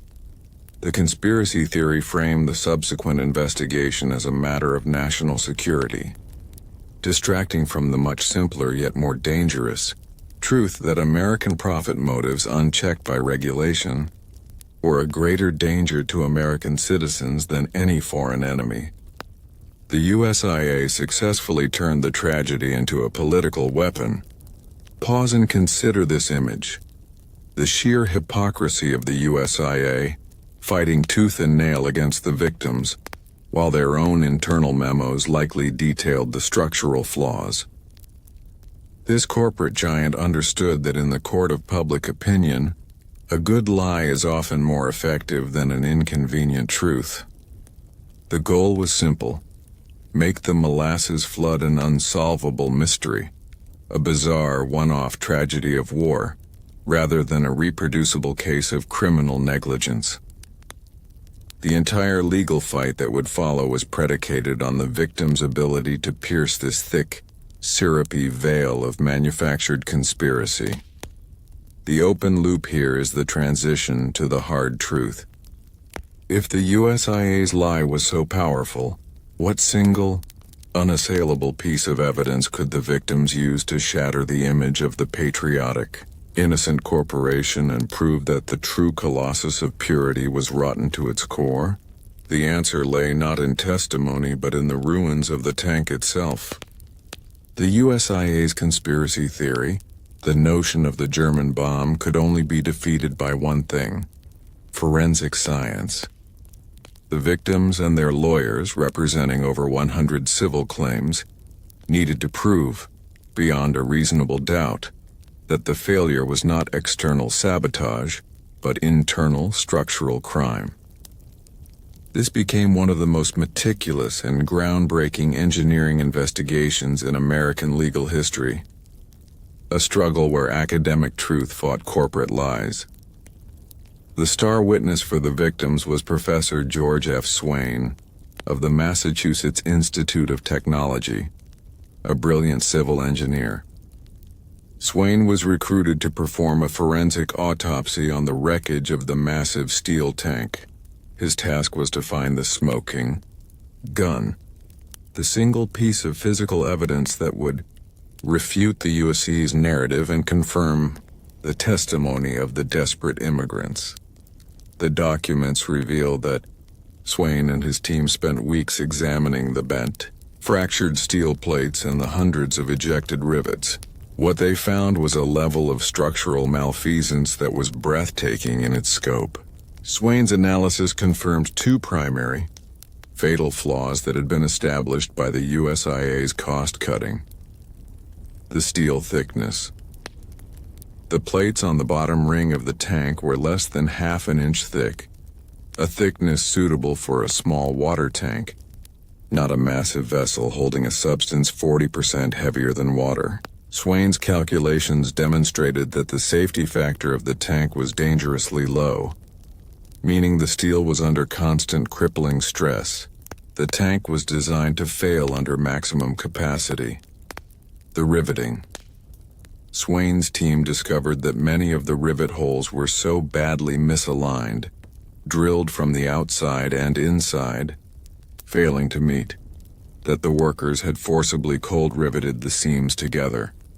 Under high pressure, These forced rivets were not supporting the load. They were acting as stress concentrators, amplifying the pressure until the surrounding metal snapped. But here is the detail that truly matters. Professor Swain concluded that the steel was of poor quality, containing insufficient manganese, making it brittle and vulnerable to fracture under pressure and cold temperatures. The combination of bad chemistry and bad geometry meant the tank had no chance. It did not need a bomb to fall. It needed only a slight temperature fluctuation and the pressure from the fermenting contents. Swain's testimony was the death blow to the conspiracy theory. The USIA was guilty not of being attacked, but of violating the laws of physics and metallurgy for profit. Pattern interrupts. The psychological victory here is profound. The academic authority of MIT, the unbiased, unassailable language of science, was being used to champion the marginalized victims against the corporate giant. It transformed the chaotic, unbelievable event into a neat, terrifying equation. Greed plus thin steel plus bad rivets. Mass death. This is the ultimate Lore Slumber hook.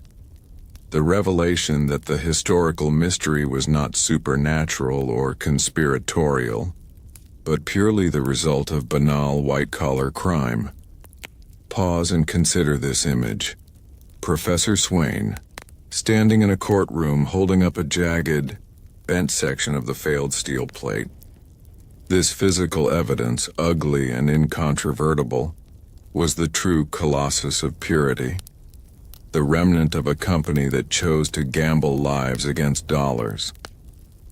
The USIA's sophisticated lie about anarchists was instantly shredded by the simple, cold truth of a faulty piece of metal. This moment set the stage for a fundamental shift in American law and public trust. The open loop here is the fate of the USIA itself. Now that the science has proven the crime, will the legal system, which is inherently biased toward wealth and power, actually hold the colossus of purity accountable? The ultimate question remains: can justice be purchased? The legal proceedings that followed were known as Coughlin vs. USIA, United States Industrial Alcohol Company, and they stretched for 3 grueling years. This was more than a lawsuit. It was a societal reckoning, an early monumental test of whether the American legal system could hold a corporation strictly liable for the consequences of its negligence, regardless of its wealth or patriotic standing. The USIA fought with every resource at its disposal. They maintained the German bomb theory, they attacked the credibility of Professor Swain, and they attempted to dismiss the claims of the victims, many of whom were poor immigrants, as opportunistic attempts to exploit a tragedy. The defense strategy was simple: sow enough doubt to prevent a unified verdict, leveraging the American instinct to distrust large settlements and favor established institutions. But here is the detail that truly matters. The judge presiding over the case, Auditor Hugh Ogden, ruled against the USIA's attempt to keep the case from a jury. In a pivotal decision, he allowed the evidence of structural defects and poor construction to be presented directly to the public. This ruling represented a massive psychological victory for the victims, tearing down the last wall of corporate protection. The trial became a public education on metallurgy and hydrostatic pressure, teaching citizens that corporations had a legal and moral duty to follow basic engineering standards. The USIA's ultimate failure lay in the testimony of their own former employees, who were finally compelled to reveal the years of silenced warnings. Isaac Gonzalez, the man who was dismissed for his paranoia, delivered chilling testimony that corroborated the scientific findings. He confirmed the persistent groaning, the constant leaks, and Jill's indifferent response. His testimony proved that the disaster was not a sudden event. but a long conscious failure of corporate governance. The paranoia of the immigrant laborer was finally validated as the unheeded truth. Pattern interrupts. The verdict, delivered in 1925, was a landmark moment for the American legal system. The USIA was found liable, ordered to pay damages to the victims and their families. A final settlement that totaled hundreds of thousands of dollars, a massive sum for the era. More important than the financial penalty was the legal precedent. The Coughlin case set a new standard for corporate accountability, establishing a legal framework that required corporations to demonstrate due diligence in engineering and construction. It effectively ended the era of self-regulation for dangerous industrial structures. The failure of the molasses tank led directly to the establishment of mandatory, codified engineering standards that would protect American workers and residents for the rest of the century. Pause and consider this image. The psychological closure for the North End community finally arrived. The court's decision was a public, official acknowledgement that the USIA was the sole agent of destruction, that the German bomb was a cynical lie, and that the lives of the working class were worth more than the cost of a slightly thicker steel plate. The Colossus of Purity was ultimately defeated not by revolution, but by a meticulous accounting of its crime. The open loop here is the lasting, physical legacy. The disaster was legally resolved, but the physical and sensory trauma remains. The legal battle ended, the damages were paid, and the USIA eventually sold off its Boston assets, retreating from the scene of its crime. But the Colossus of Purity left behind one final, haunting legacy that the courts could not erase: the smell. Even after the massive saltwater cleanup, the molasses had permeated the soil, the wood, and the very foundations of the North End. The sheer quantity of sugar, 2.3 million gallons, was too great to be entirely removed. For decades, long after the Coughlin case was closed and the tank site had been paved over, residents and visitors claimed that on a hot, humid summer day, the sickeningly sweet, cloying aroma of fermenting molasses would rise from the ground. This was the final, pervasive reminder of the corporate crime. The ghost of the sweet smell served as a constant atmospheric monument to the disaster. It was a sensory trigger that brought back the memory of the terrifying sound, the sticky suffocation, and the crushing betrayal of trust. The city had tried to pave over the trauma, but the earth itself refused to forget. The story of the Colossus of Purity is not just a history of an industrial accident. It is the definitive psychological thriller of capitalism unleashed. It is a narrative of corporate indifference weaponizing basic physics. A story of a system that only corrected itself after the grotesque, unavoidable mass death of its most vulnerable citizens. The betrayal was complete, but the reckoning, forged in the fires of the courtroom and validated by the irrefutable evidence of science, ultimately transformed the laws that govern American industry. The memory of the sweet, deadly wave ensures that the era of blind trust in the corporate giant is over. The USIA's campaign to label the disaster a German bombing was not just a legal tactic. It was a profound failure of corporate conscience that revealed the company's true soul, a chilling commitment to profit above all ethical obligation. Even after the immediate chaos subsided and the structural evidence became undeniable, the company continued its deceit. This persistence is crucial to understanding the psychological depth of the betrayal. The documents reveal that the USIA had been warned not just once but multiple times of the dangers inherent in their thin-walled container, even before it was fully built. The steel plates, when they arrived on the wharf, were visibly inadequate to the experienced dock workers and laborers. Whispers of the cheap materials and the rushed construction had been circulating through the North End, long before Arthur Jell even saw the site. The company, however, possessed an enormous sense of entitlement. A feeling that its essential nature as a wartime supplier placed it above the mundane requirements of public safety. But here is the detail that truly matters. When the tank was first filled in 1915 and the seismic groaning began, the USIA made a conscious, documented choice not to repair the tank properly. Instead, they opted for an annual repair cycle that consisted of minor caulking and the infamous paint job. This wasn't ignorance. It was calculated maintenance failure. The cost of draining, structurally reinforcing or rebuilding the tank was substantial, an expense that would cut deeply into their wartime profits. The executives made a financial calculation. The cost of a potential distant catastrophe was less than the immediate, guaranteed loss of revenue from a required shutdown. This ledger-based decision-making is the moment the corporation truly built its death trap. Pattern interrupts.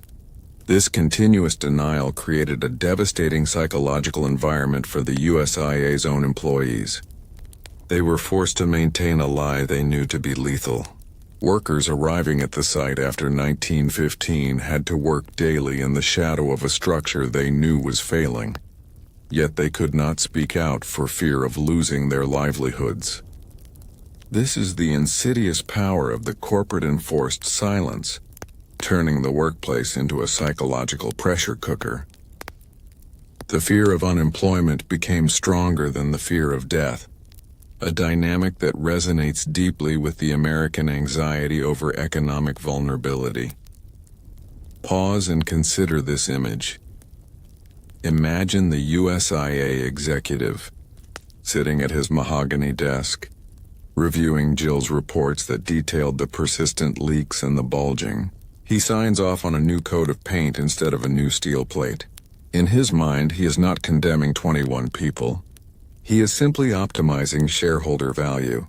This chilling normalization of lethal risk within the corporate structure is the core psychological horror of this segment. The disaster was inevitable because the company's internal morality had failed long before the steel did. The open loop here is the fate of the victims' attorneys. Knowing that the USIA was willing to spend limitless resources to lie, what extraordinary measures did the victims' legal team have to take to fund and sustain a multi-year battle against the Colossus of Purity? The fight would move beyond science and into the murky waters of legal endurance. The legal battle that became Coughlin vs. USIA was a marathon of attrition designed by the USIA to break the spirit and the finances of the North End community. It lasted 6 long years, transforming a simple disaster claim into an epic fight for economic justice. For the immigrant families who had lost everything, the trial became a second source of immense stress, a prolonged psychological siege orchestrated by the very entity that had crushed their homes. The USIA's strategy was brilliantly cynical. They understood that their overwhelming wealth could exhaust the victims. They employed delay tactics, filed endless motions, and demanded exhaustive depositions from every surviving victim and witness, forcing them to relive the trauma repeatedly. This process was intentionally designed to be financially crippling and psychologically debilitating. The company believed the poor families would eventually accept a fraction of what they were owed, just to escape the ordeal. But here is the detail that truly matters. The victims' lawyers, led by the meticulous and tenacious George A. Schneider, understood this strategy perfectly. They knew the only way to beat the corporate titan was not with money, but with time and intellectual rigor. Schneider's team made a crucial decision. They would not rely solely on emotional appeals. They would build a case so scientifically detailed, so meticulously documented, that no amount of corporate legal maneuvering could refute the facts. This decision required a massive financial risk, relying on contingency fees and the faith that the truth, backed by Professor Swain's evidence, would ultimately prevail. The psychological impact of this long, drawn-out battle on the North End residents was immense. Years passed with their lives in limbo. They were the constant focus of media attention, often portrayed not as victims but as greedy opportunists seeking to exploit a tragedy. The USIA's propaganda was highly effective, sowing seeds of doubt in the broader public mind about the victims' integrity. This forced the families to endure a constant barrage of public judgment and doubt, a cruel psychological burden on top of their grief. Pattern interrupts. The breakthrough came when the defense attempted to discredit Arthur Jell's own internal documents, arguing that his role as treasurer meant his safety concerns were irrelevant. This argument backfired spectacularly. The court recognized that Jell's internal memos and communications about the leaks proved the company's prior knowledge of the failing structure. The defense's attempt to paint Jell as a low-level scapegoat was undermined by the evidence that his reports went directly to high-level executives, who subsequently authorized the cosmetic fixes, not the structural repairs. This moment confirmed the USIA was guilty not just of negligence, but of conscious indifference at the highest levels. Pause and consider this image.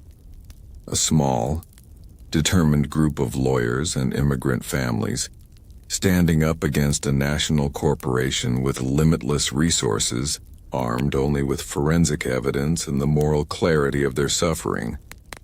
This David and Goliath struggle for justice is the emotional core of the American narrative, a confirmation that the rule of law can, however slowly, penetrate the shield of corporate wealth. Ogden's key finding directly refuted the USIA's bomb theory. He concluded that the tank was built with insufficient thickness and poorly made rivets, citing Professor Swain's findings as irrefutable.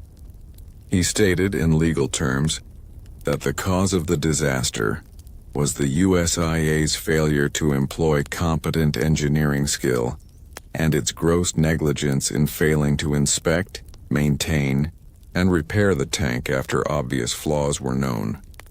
But here is the detail that truly matters. Ogden's decision went beyond simply finding the company negligent.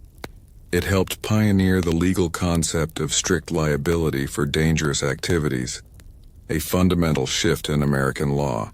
The core idea was that if a company engages in an inherently dangerous activity, such as storing 12,000 tons of heavy liquid next to a residential area, it is responsible for any resulting damage, regardless of how careful it claimed to be.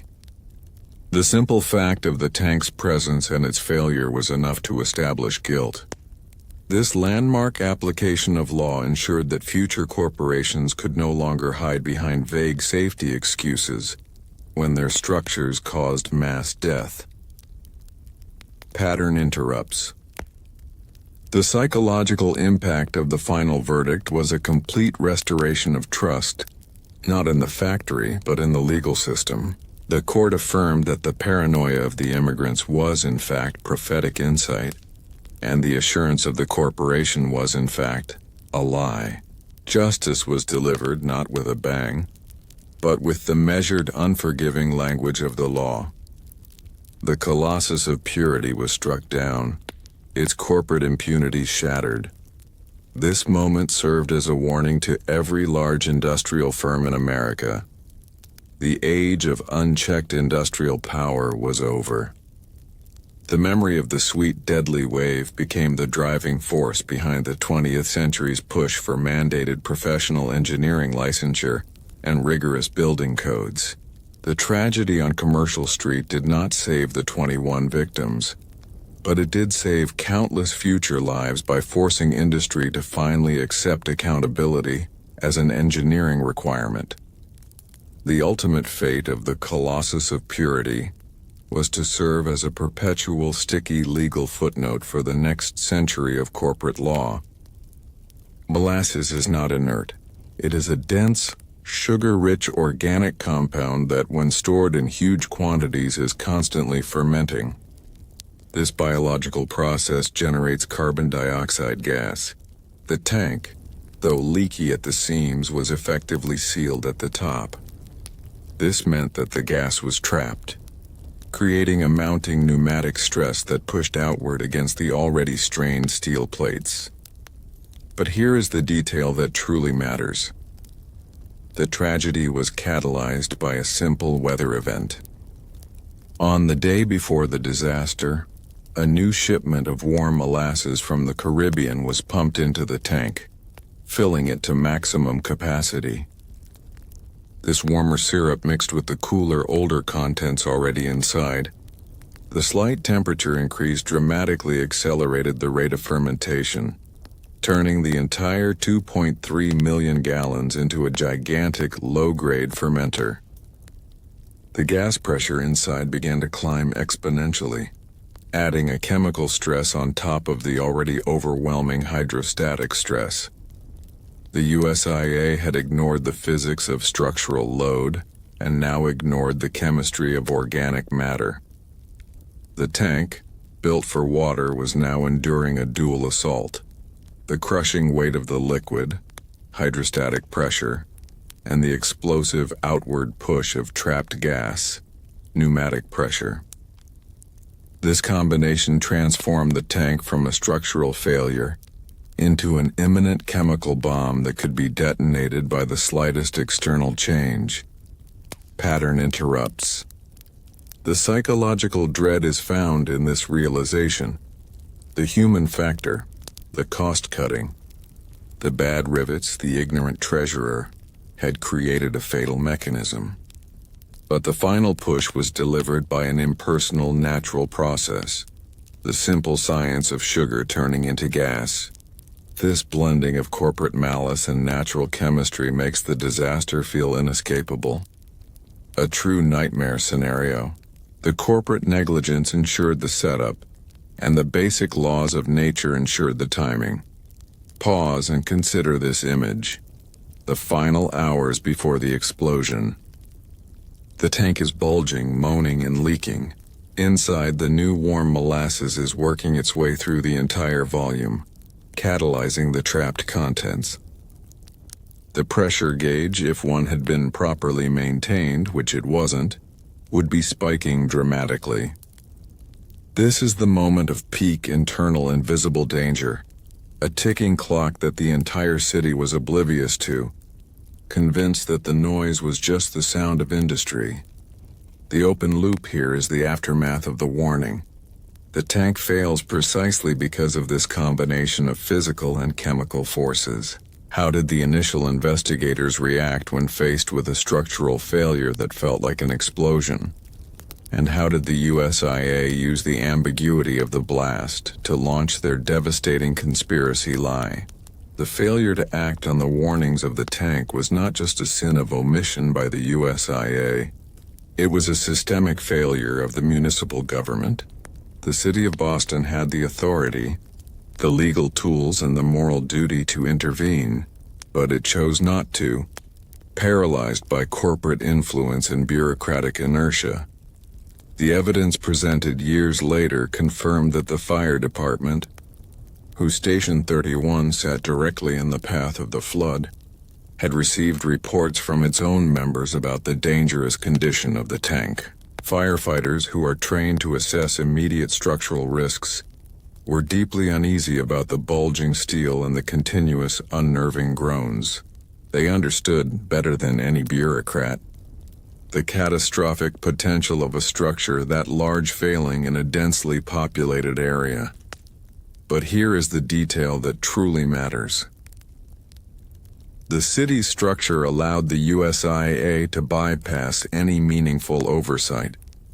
Building codes were laughably weak, and no system existed to require an independent licensed engineer to certify a structure of this type. The USIA operated in an ethical gray zone, where the absence of a law was treated as a license to be reckless. The mayor's office, eager to support the patriotic wartime industry, implicitly protected the USIA, viewing any serious investigation as anti-business overreach. This is the ultimate government betrayal, not malice, but willful indifference. The city chose to accept the USIA's self-certification, valuing the perceived stability of a massive business over the confirmed risks to its own citizens. For the American audience, this resonates with the deepest anxiety about power structures, that the system is rigged, and that the common citizen's safety is easily traded for the convenience of the powerful. Pattern interrupts. The psychological moment of ultimate failure came when the final, enormous shipment of molasses was pumped in, raising the liquid level to its absolute maximum. This act, done just 48 hours before the disaster, was the final conscious disregard for the structural warnings. The USIA knew the tank was compromised, yet the pressure of profit demanded full capacity. This was the moment the USIA chose to execute the death warrant on the north end. Pause and consider this image. The city of Boston, a symbol of American historical consciousness and democracy, failed to protect its most vulnerable population, the immigrant families who powered its docks and industry.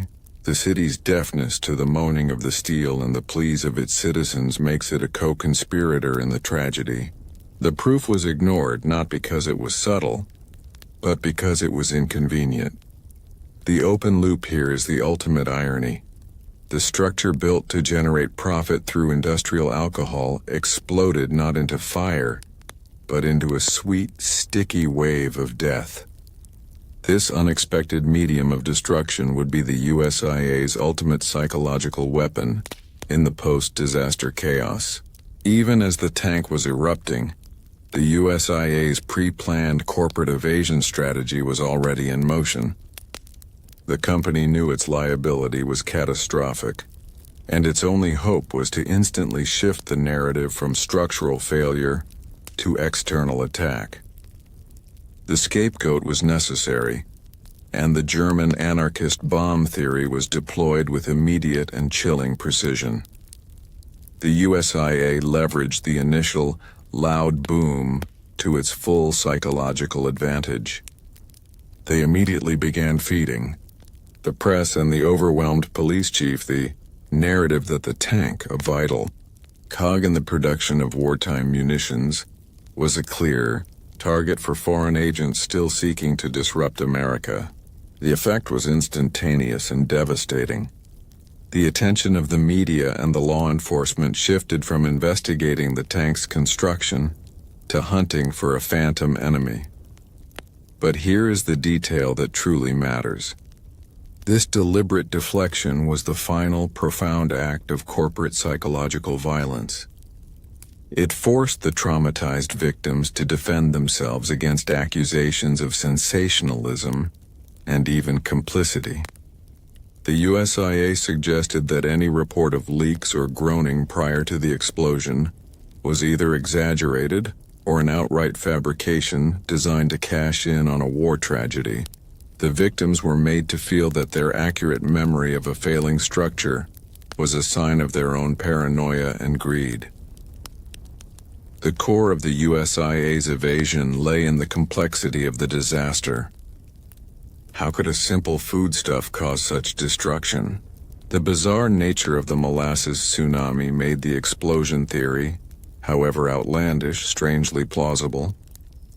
The company banked on the fact that the average person would find it easier to believe in a shadowy conspiracy than in the mind-numbing reality of criminal corporate negligence. Dressed up as a business decision, pattern interrupts. The psychological warfare was waged in the newspapers. Headlines debated the possibility of foreign sabotage, turning the North End from a site of mourning into a hotbed of political suspicion. This gave the USIA critical weeks to organize its legal defense, sanitize its internal records, and prepare its experts to argue the impossibility of structural failure. The company sought to create a narrative fog, a psychological barrier that would prevent the victims' lawyers from ever gaining a clear shot at the truth of the cheap steel. Pause and consider this image. The USIA executive reading the morning paper that features the bomb theory. Feeling a cynical wave of relief, his initial panic has been managed. The system, the press, the police, the public mind has accepted the lie.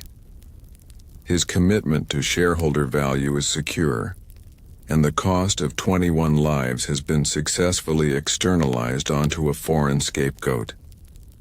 The story of the Colossus of Purity is the perfect case study in how immense power can manufacture reality to evade accountability. When Professor George F. Swain and his team of MIT engineers began their painstaking forensic examination, they treated the wreckage as a crime scene. They meticulously collected and cataloged the massive, twisted segments of the steel tank, focusing on the failure point, the seams and the rivet holes at the very base. Their findings delivered the ultimate verdict against the Colossus of Purity. But here is the detail that truly matters. Swain discovered a pre-existing crack at the base of the tank near the ground level. This was not a tear caused by the force of the explosion. It was an old crack, almost certainly initiated by the combined pressure of the molasses and the weak, brittle steel. The company's original structural report, which was never properly filed or inspected, called for a certain thickness of steel, a requirement the USIA knowingly ignored to save money. Swain's scientific analysis confirmed that the steel plate where the rupture originated was not only too thin but also contained insufficient manganese, making it dangerously weak and susceptible to brittle fracture under stress. The USIA had sourced cheap, low-grade metal and then overburdened it. The psychological impact of this finding was immense. It meant the tank had been failing slowly for years. The groaning the residents heard was the sound of this crack propagating. Tiny, terrifying increments of failure that were audible but dismissed. The visual bulge was the crack's effect on the external geometry.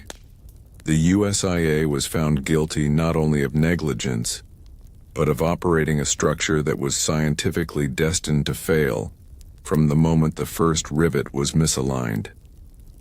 Pattern interrupts. The science finally validated the paranoia.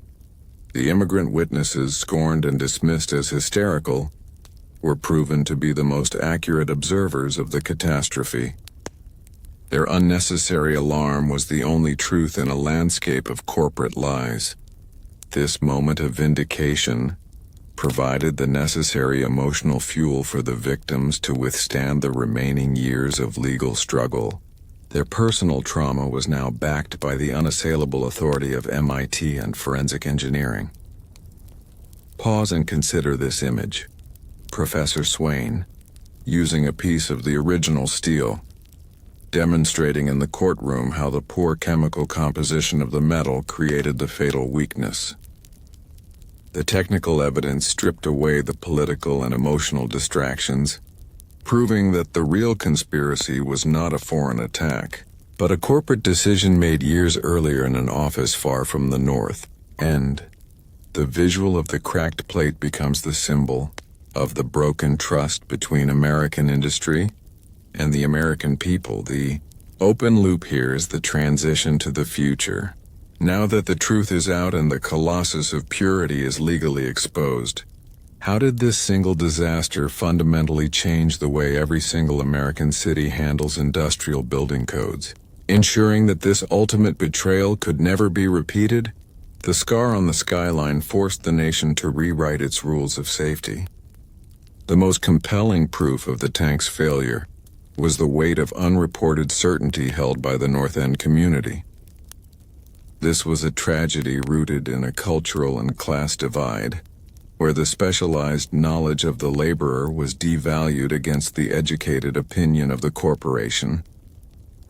The average immigrant resident understood structural failure intimately. They were the bricklayers, the dock workers, the men who built the foundations of the city. Their expertise was grounded in tangible reality, not theoretical spreadsheets. For years, the dock workers operating near the tank had developed a visceral understanding of its instability.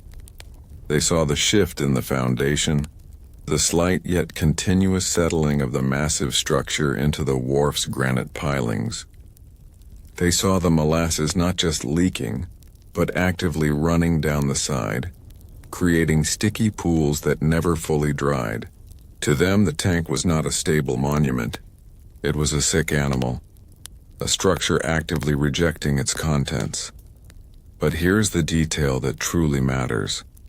The communication breakdown was deliberate. The USIA executives and the city officials, primarily of higher social standing, simply could not imagine that their carefully constructed world of finance and contracts could be undone by the simple observation of an immigrant laborer.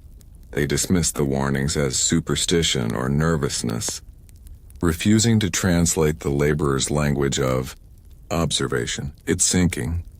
It cries at night into the formal language of engineering risk, structural deformation, stress fractures. This act of linguistic and class dismissal was the final fatal barrier to intervention. The truth was available, but the system had no mechanism to honor the testimony of the working class over the assurances of the wealthy. Pattern interrupts. The psychological dread intensified as the months wore on. The residents weren't just passively waiting. They were engaged in a continuous unspoken communal fear. Every warm day, every fresh large shipment of molasses, every new loud groan from the steel served as a mini-trauma, a flash of certainty that today was the day the inevitable would happen. This constant state of low-level dread is deeply compelling for the viewer, transforming the history into a sustained, slow-motion horror film. They were the prophets of their own doom, yet forbidden from acting on their prophecy. Pause and consider this image. A father in the North End, tucking his child into bed, hearing the deep, metallic groan from the nearby tank and knowing, with chilling certainty, that the sound represents a fatal weakness. His inability to protect his family, not through lack of courage but through lack of political and economic power, makes him the psychological core of the victim's tragic helplessness. This failure of paternal protection against an abstract corporate enemy is a powerful emotional hook. The most telling detail, often cited in the later legal documents, was the quality of the metallic sound itself. Witnesses didn't just hear a blast. They heard a shattering sound, a sound that suggested the steel was not ductile and tearing cleanly, which would have meant higher quality metal, but brittle and fracturing instantly. This high-pitched, terrifying metallic crack was the final, audible proof that the USIA had sourced and used substandard, low manganese steel that was completely unfit for the immense pressure it contained. But here's the detail that truly matters. This brittle fracture was the instant confirmation of Professor Swain's later findings. The sound the residents heard was the proof of the company's ultimate cost-cutting crime, using cheap, low-grade material that yielded catastrophically instead of bending or deforming safely. The sound was the physical articulation of the USIA's fraudulent balance sheet. The terrifying crack that shattered the North End was the final punctuation mark on a long, dishonest corporate monologue. Pattern interrupts. The psychological climax of the ignored proof theme is the moment the victims realize their years of dread were not paranoia, but unheeded foresight. The moment the molasses hit, the witnesses who had been silent for years were instantaneously and violently vindicated. The truth ignored by the courts, the city, and the corporate executives had finally erupted from the earth in a 25-foot wave of dense, sticky destruction. Pause and consider this image, the sheer terror of realizing, in the final second of life, that the groaning you heard for 3 years was not just structural noise, but a countdown timer set by corporate greed. The scar on the skyline did not just disappear, it exploded, validating every hidden fear and silencing every institutional assurance. The era of ignorance ended, drowned in a terrifying wave of sweet, sticky truth. The Great Molasses Flood was not a tragedy of human error. It was a disaster of arithmetic and avarice. The blueprint for disaster lay not in the tank's grand dimensions, but in a single fatal calculation that revealed the USIA's ultimate corner cut. To truly expose the crime, we must become forensic engineers, examining the unbending laws of physics that the Colossus of Purity believed it could ignore. The fundamental betrayal lies in the concept of hydrostatic pressure. This is the unyielding law that dictates the force a liquid exerts on its container. The pressure increases linearly with depth. For a tank 50 feet high and 90 feet wide, the steel plates at the base, the area supporting the entire 12,000-ton column of molasses, had to be exponentially thicker and stronger than the plates at the top. The USIA, however, opted for a dangerously uniform design. But here's the detail that truly matters.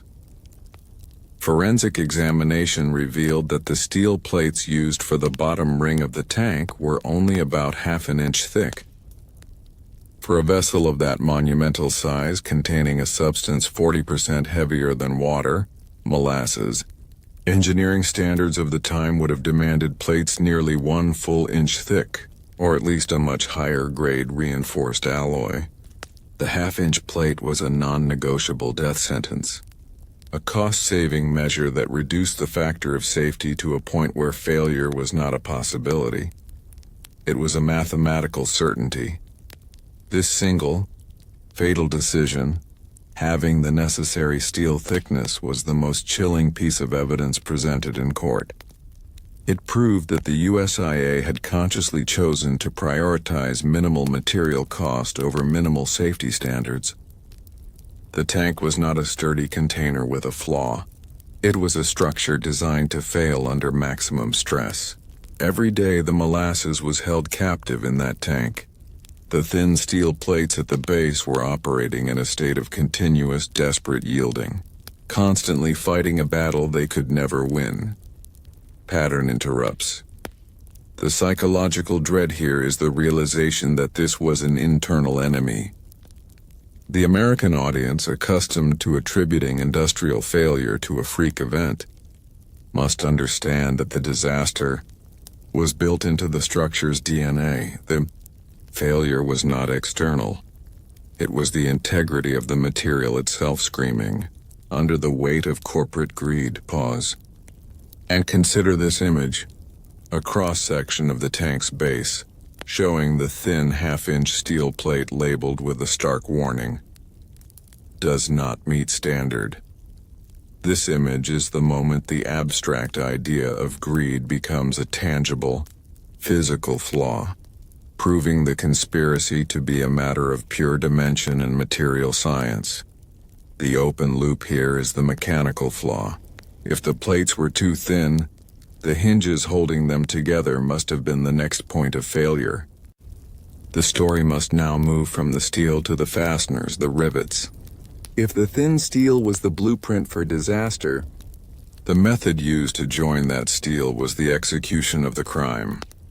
The colossal tank was held together not by seamless welding or high-grade construction, but by thousands of rivets, small cylindrical metal pins that were the final, flimsy line of defense against the tidal wave within.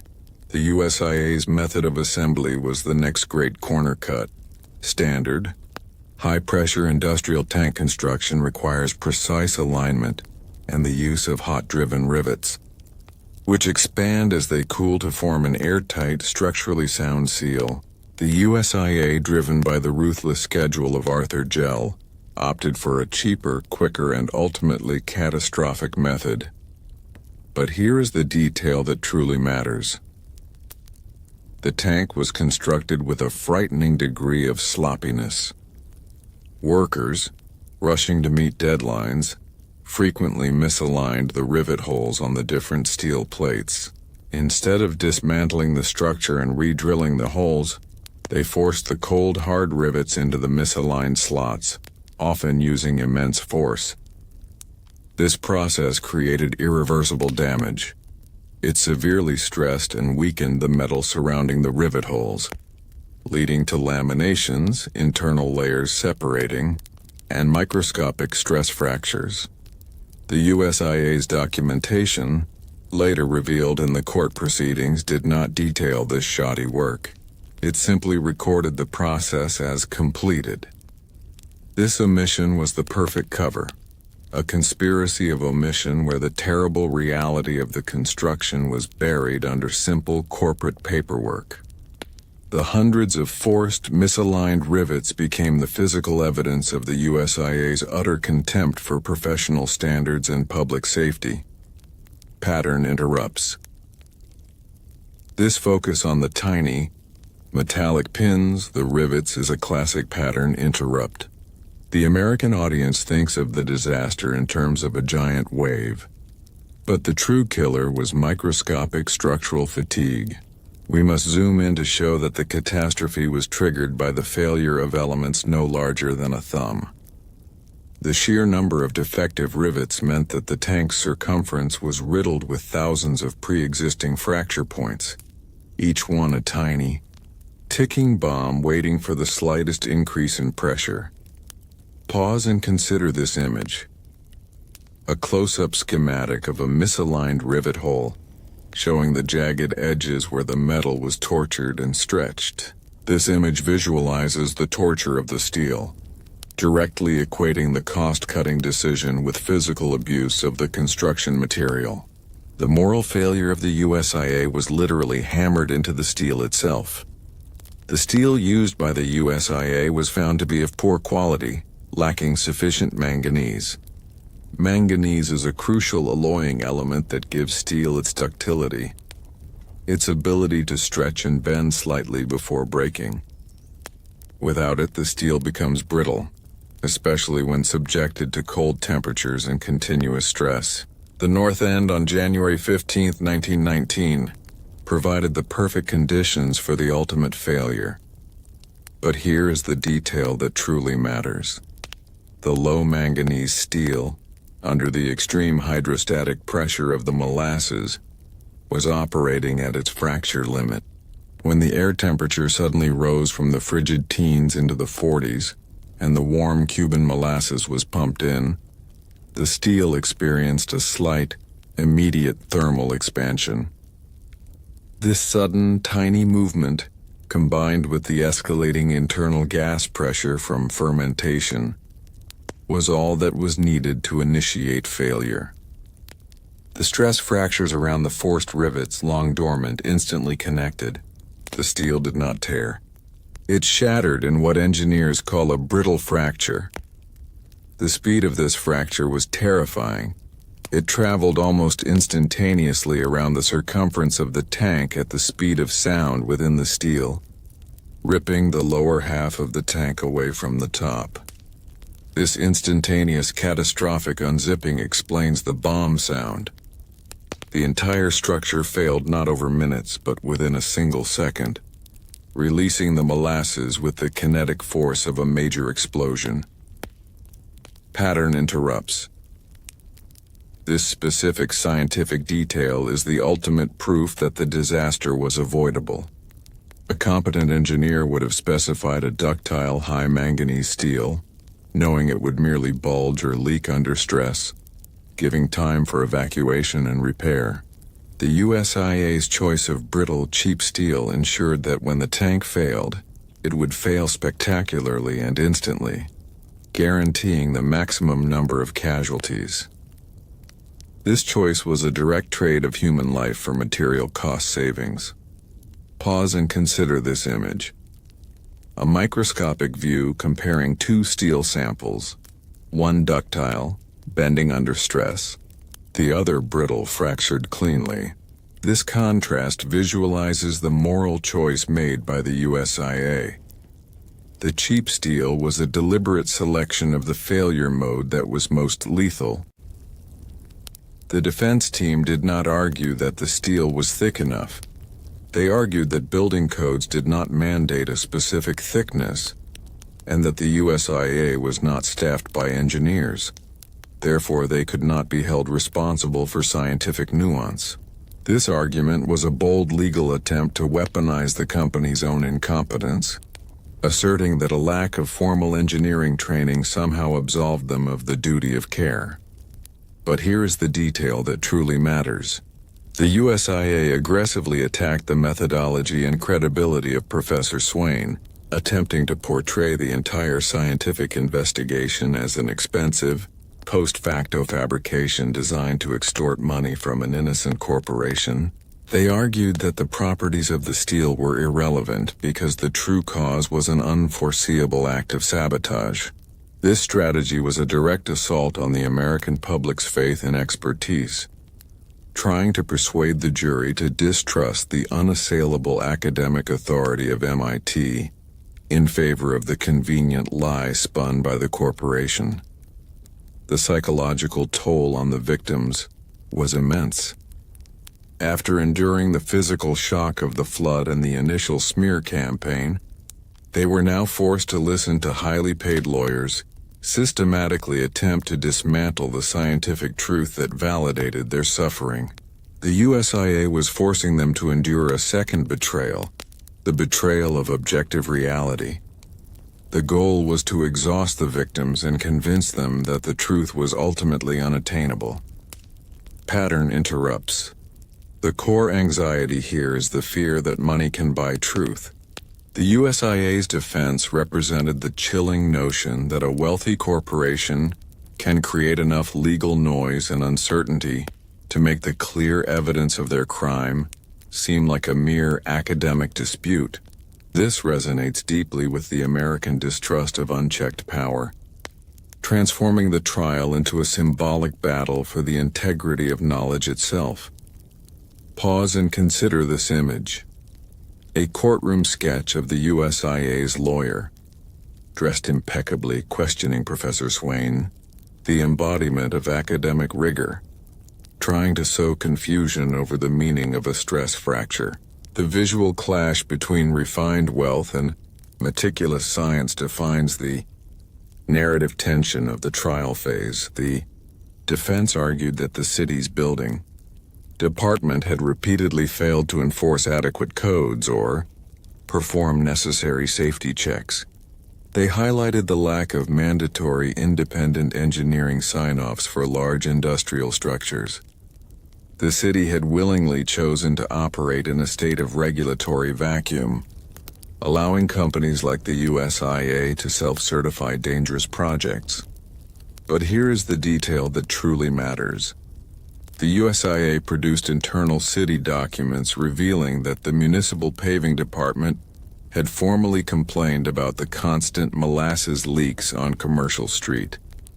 This proved that the city knew the tank was leaking and interfering with public infrastructure, but chose to treat it as a sanitation issue rather than a structural risk. The city's indifference was not ignorance.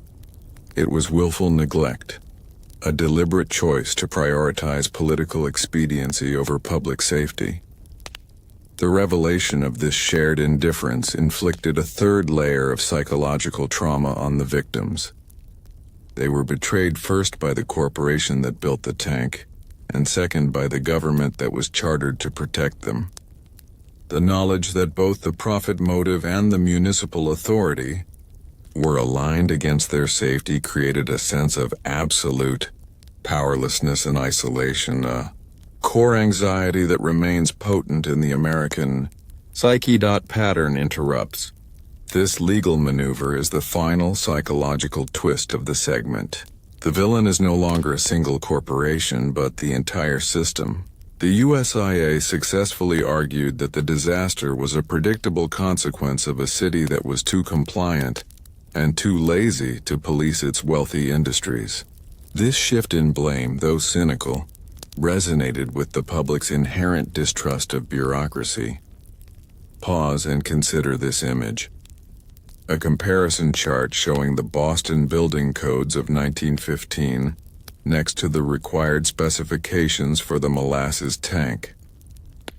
The glaring absence of relevant regulations is highlighted, proving that the city provided the loophole through which the USIA drove its lethal, cost-saving construction. The open loop here. The final verdict forced a national change. How did the undeniable evidence of the thin steel and the shared corporate municipal failure compel the American regulatory system to finally enforce professional accountability, ensuring that the disaster served as a bittersweet lesson for the entire country? The tragic blueprint for disaster, exposed through forensic science, ultimately did more than secure compensation for the victims. It fundamentally rewrote the rules of American infrastructure. The sheer, undeniable clarity of the engineering failure, the half-inch steel, the brittle metallurgy, the forced rivets compelled regulatory bodies across the country to take action. The most lasting and profound legacy of the Molasses Flood was the establishment of mandatory professional licensing and engineering oversight. Before the disaster, industrial construction often lacked independent certification. After the court found the USIA liable based on the engineering evidence, the state of Massachusetts, and quickly thereafter, other states began passing laws requiring that certified professional engineers must sign and seal blueprints for all large industrial structures. This meant the engineer was now personally and legally liable for the integrity of the design. But here is the detail that truly matters. This new system created the firewall that the North End lacked. It established a mechanism where the USIA's future corporate greed could be countered by the ethical and legal duty of the engineer. The individual engineer became the final safeguard against corporate indifference. The memory of the thin steel and the misaligned rivets now stood as a constant ethical reminder. Prioritizing profit over safety could lead to the loss of a career, not just a line-item adjustment. Pattern interrupts. The psychological shift is monumental. The American public learned that a powerful corporation could be defeated by the unyielding logic of science. The narrative of the Molasses Flood became the core case study for every engineering student and city planner. The proof that ignoring basic physics in favor of a cheap corner cut leads to mass death and financial ruin. The disaster essentially ended the innocent era of self-certified industrial construction. Pause and consider this image. A certificate of professional engineering licensure, highlighted with the date of its post-1919 implementation. This document symbolizes the legal victory over chaos, showing a tangible piece of bureaucracy that acts as a fortress against future corporate betrayals. The final, dark truth is that the blueprint for disaster, the decision to use cheap materials, is a temptation that haunts every construction project. The Molasses Flood remains a perennial warning, a sweet, sticky ghost that reminds us that vigilance is the only true defense against the corporate desire to cut just one more corner. The USIA's crime was not solely committed in the selection of cheap, brittle steel and faulty rivets. It was codified by a final, unconscionable omission, the complete failure to conduct a hydrostatic test. This negligence was the final smoking gun that proved the disaster was a foregone conclusion. In the engineering world, the single most fundamental safety check for any large liquid storage container is the water test. The process is simple. Before molasses or any valuable commodity is placed inside, the tank must be slowly filled with water. Water is slightly less dense than molasses, but it provides the essential controlled stress necessary to detect structural weaknesses, leaks, and rivet failures. If the tank is going to fail, the water test ensures it fails safely away from residents and while holding a harmless substance. But here is the detail that truly matters. The USIA, driven by the ruthless schedule demanded by Arthur Jell and the corporate office, skipped this entire procedure. Draining and filling a tank of that size with water would have cost time and required a temporary halt in construction and immediate use. The company simply declared the tank ready, bypassing the single most critical safety measure that could have saved 21 lives. This omission was not a simple oversight. It was a conscious multi-day decision to gamble with the lives of the entire North End community to save a week of labor and the cost of water. The psychological impact of this skipped test, when revealed in court, was devastating. It stripped away all remaining corporate defenses. The company could no longer claim ignorance or sabotage. They were guilty of premeditated omission of safety protocol. The missing water test became a metaphor for the USIA's entire approach to the project. They were so consumed by the sight of potential profit that they refused to spend a single moment ensuring the structure was safe. The absence of the water test proved that the USIA had prioritized money over certainty at every single stage of construction. Pattern interrupts. The visualization of the missing test is a powerful tool for retention. Imagine the slow, deliberate process of filling the tank with water, watching for the telltale signs of failure, the sudden gush, the weeping seams. That scenario, that moment of potential detection, never happened. Instead, the tank's first test was performed live, in the middle of a dense city, with molasses as the weapon and the North End residents as the unwilling test subjects. Pause and consider this image. A stark, empty ledger line in the construction log, where the words, "Hydrostatic test completed," should have been stamped. This gap in the paperwork is a silent indictment, proving that the corporate betrayal was institutionalized. The USIA did not just cut a corner, they eliminated the entire safety barrier. The open loop here is the transition from the corporate crime to the city's equally unforgivable negligence. The USIA skipped the test, but the city was supposed to enforce it. How did the lack of city oversight allow this catastrophic omission to become the norm, cementing the government's role as a co-conspirator? The blueprint for disaster was successfully executed only because the city of Boston provided the USIA with the perfect environment: systemic paralysis and regulatory indifference. The municipal government's failure to intervene was the political lubricant that allowed the corner cutting to proceed without consequence. Boston's building codes at the time were dangerously vague, particularly for specialized industrial infrastructure like storage tanks. The regulations offered wide loopholes that favored rapid wartime construction. Critically, there was no mandated requirement for a third-party independent safety review or a certified engineering sign-off. This left the USIA free to certify its own dangerous work, turning the entire construction process into an internal, unchecked operation. But here is the detail that truly matters. The city's complicity was not merely passive, it was active.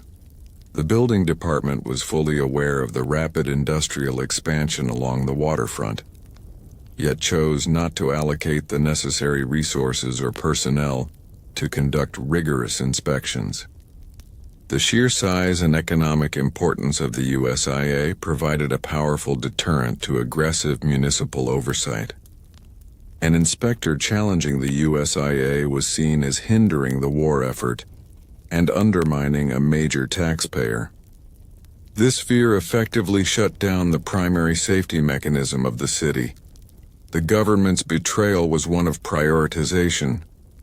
They prioritized the illusion of seamless industrial activity and the appearance of supporting the war effort over the actual safety of the residents. The complaints filed by the city's own paving department regarding the sticky molasses leaks, which proved the physical failure of the ME tank was known to the city, were routinely dismissed as low-priority sanitation concerns. This refusal to connect the leak on the street to the disaster looming on the skyline is the ultimate proof of municipal negligence. Pattern interrupts. The psychological effect is a powerful resonance with the American anxiety about institutional failure. The viewer realizes that the system itself was designed to fail the citizens when confronted by massive wealth. The city's inaction turned the local government into the USIA's silent legal partner in the crime, providing the regulatory darkness in which the fatal corner cutting could thrive. Pause and consider this image. A 1915 newspaper clipping where the city government issues a statement praising the speed of wartime industry construction, contrasted with a blueprint detailing the thin steel plate. The image captures the chilling irony. The city was celebrating the speed of the construction that was actively preparing the demise of its own residents. Professor Swain's team did not focus solely on the shattered plates. They meticulously collected the thousands of rivets ejected during the explosion.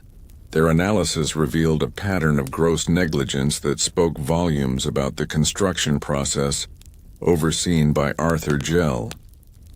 The workers, rushing to meet the tight schedule, had failed to properly align the holes drilled for the rivets. But here is the detail that truly matters. In countless instances, the rivet hole on the inner steel plate was offset by a noticeable fraction from the hole on the outer steel plate. Instead of correcting the alignment, the workers simply used sledgehammers to force the cold rivets through the partially misaligned holes. This violent act did two things simultaneously. It severely weakened the rivet itself, and more critically, it created immediate laminations and stress fractures in the thin, brittle surrounding steel.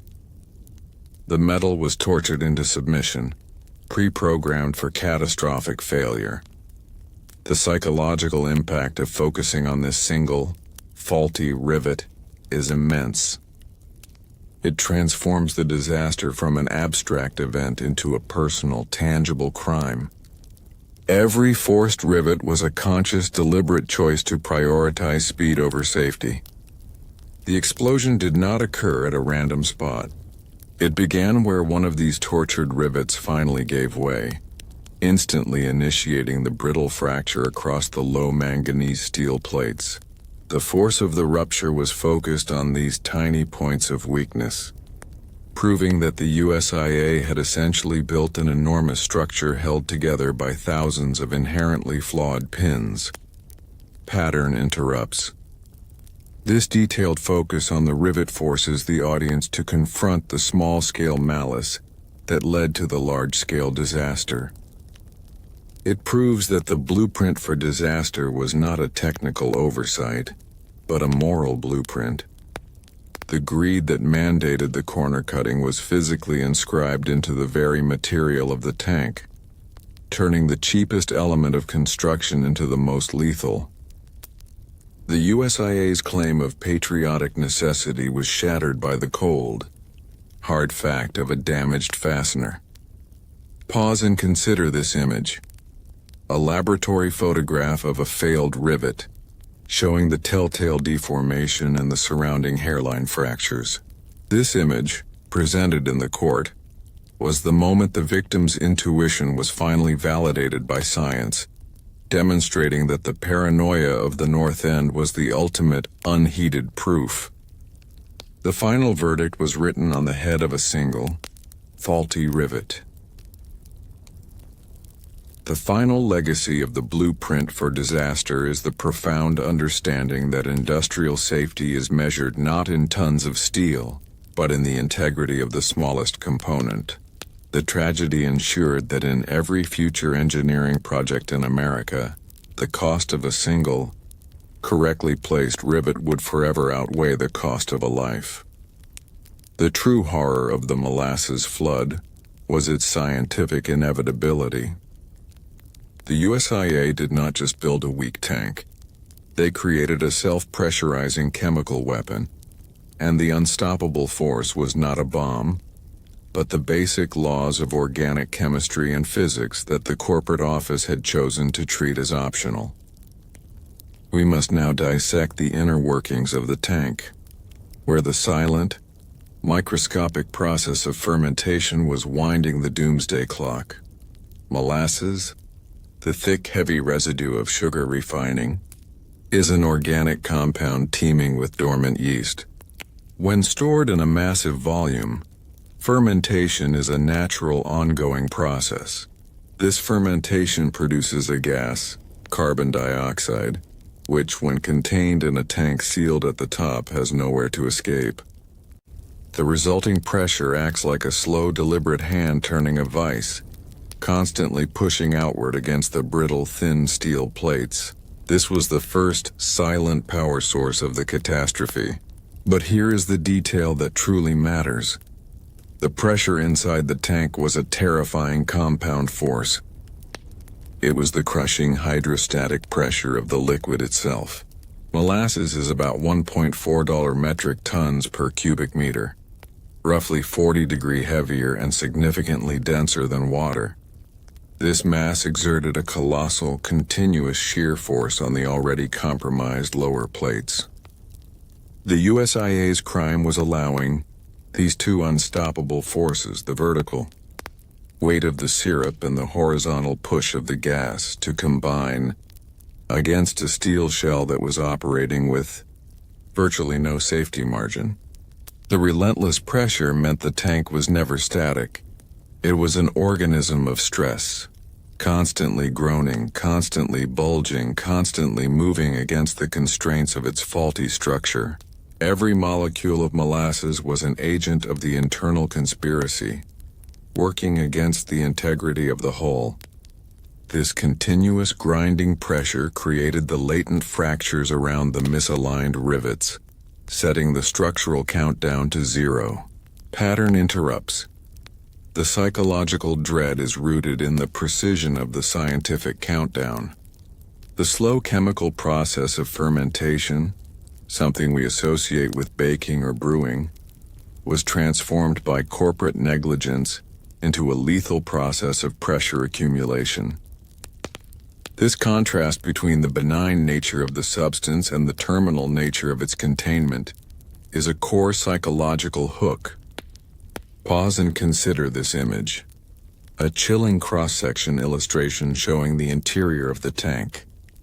The dark, viscous liquid at the bottom, and the invisible cloud of rapidly expanding carbon dioxide gas pressing down from the top, pushing relentlessly against the thin, inadequate steel walls. This image shows the invisible, unstoppable enemy within.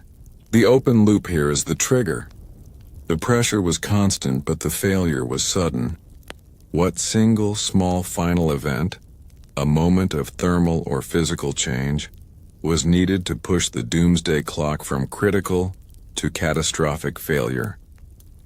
The catastrophe required a trigger, a final, minute physical change to push the combined hydrostatic and pneumatic stresses beyond the brittle steel's breaking point. That trigger was provided by a simple, unseasonably mild change in the weather and the arrival of a new shipment. The days leading up to January 15, 1919 were brutally cold, dipping into the teens. This frigid temperature made the tank's low manganese steel dangerously brittle, reducing its ability to withstand shock or stretching. The cold also slowed the fermentation of the molasses already inside. Then, just 48 hours before the explosion, the Molière, a Cuban steamer, delivered a new large shipment of molasses. But here's the detail that truly matters. This new molasses, having traveled from the warm Caribbean, was significantly warmer than the molasses already inside the tank. Furthermore, to facilitate the pumping process through the long pipes, the new shipment may have been artificially warmed. When this warmer syrup was pumped into the already stressed tank, it created two simultaneous terminal effects. First, it caused the older, cold contents to expand slightly, thermal expansion, increasing the pressure. Second, the warmer temperature instantly turbocharged the fermentation process throughout the tank's entire volume. The internal gas pressure, which had been building slowly for years, spiked suddenly. It was the moment the USIA's chemical negligence met its engineering failure. The slight outward push of the gas, combined with the extreme static weight, was focused directly onto the microfractures around the misaligned rivets. The weak, cold, brittle steel, already operating near its failure threshold, simply could not absorb the sudden increase in internal momentum. Pattern interrupts. The irony is devastating. The rising temperature, a sign of relief from the brutal Boston winter, became the death sentence. The environmental change, which should have been benign, was weaponized by the USIA's decision to use cheap materials and skip safety tests. This highlights the chilling truth. The corporation didn't just ignore the laws of physics. It provided the final condition necessary for the physics to enact its revenge. Pause and consider this image. A split-screen graphic. On one side, a thermometer showing the mercury rapidly climbing from freezing to 40 degrees. On the other, a digital gauge showing the internal pressure of the tank spiking rapidly in the final minutes. The simple, benign shift in the atmosphere translated directly into a lethal, invisible force inside the brittle steel. The open loop here. The tank exploded not at the weak steel, but at the weakest point of the weak steel. The science must now reveal the single final rivet failure that initiated the entire catastrophe.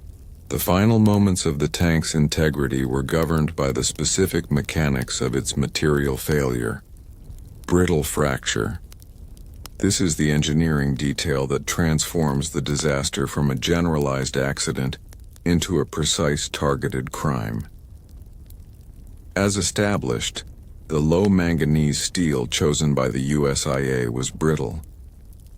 When the pressure spiked from the thermal event, a pre-existing microfracture around one of the forced misaligned rivets instantly became a critical crack. Unlike ductile steel, which tears slowly, brittle steel fractures at the speed of sound within the material, thousands of feet per second. The crack did not hesitate. It propagated immediately. But here's the detail that truly matters.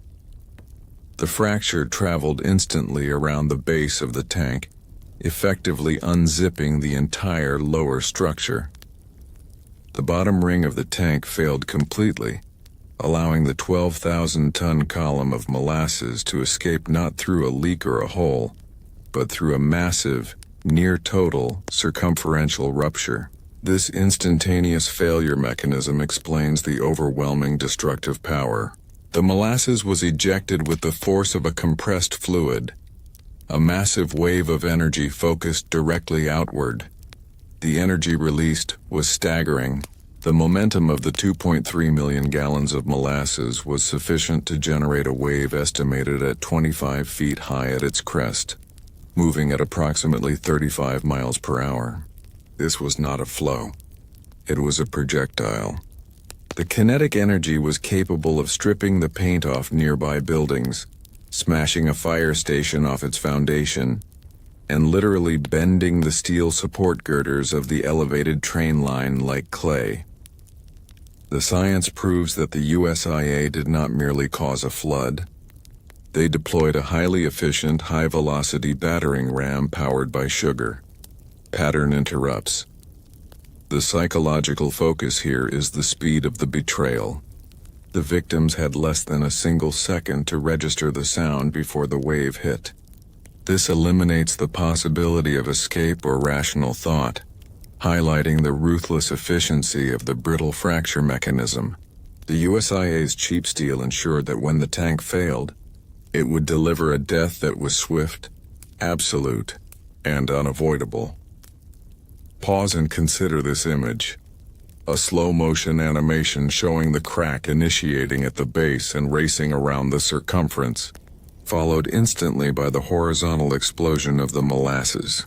This visual confirmation of the brittle fracture proves that the disaster was not a slow leak gone wrong, but a terminal, instantaneous structural collapse designed by faulty engineering. The tank sat elevated on the wharf, positioned on slightly higher ground than the densely populated tenements, alleyways, and streets behind it.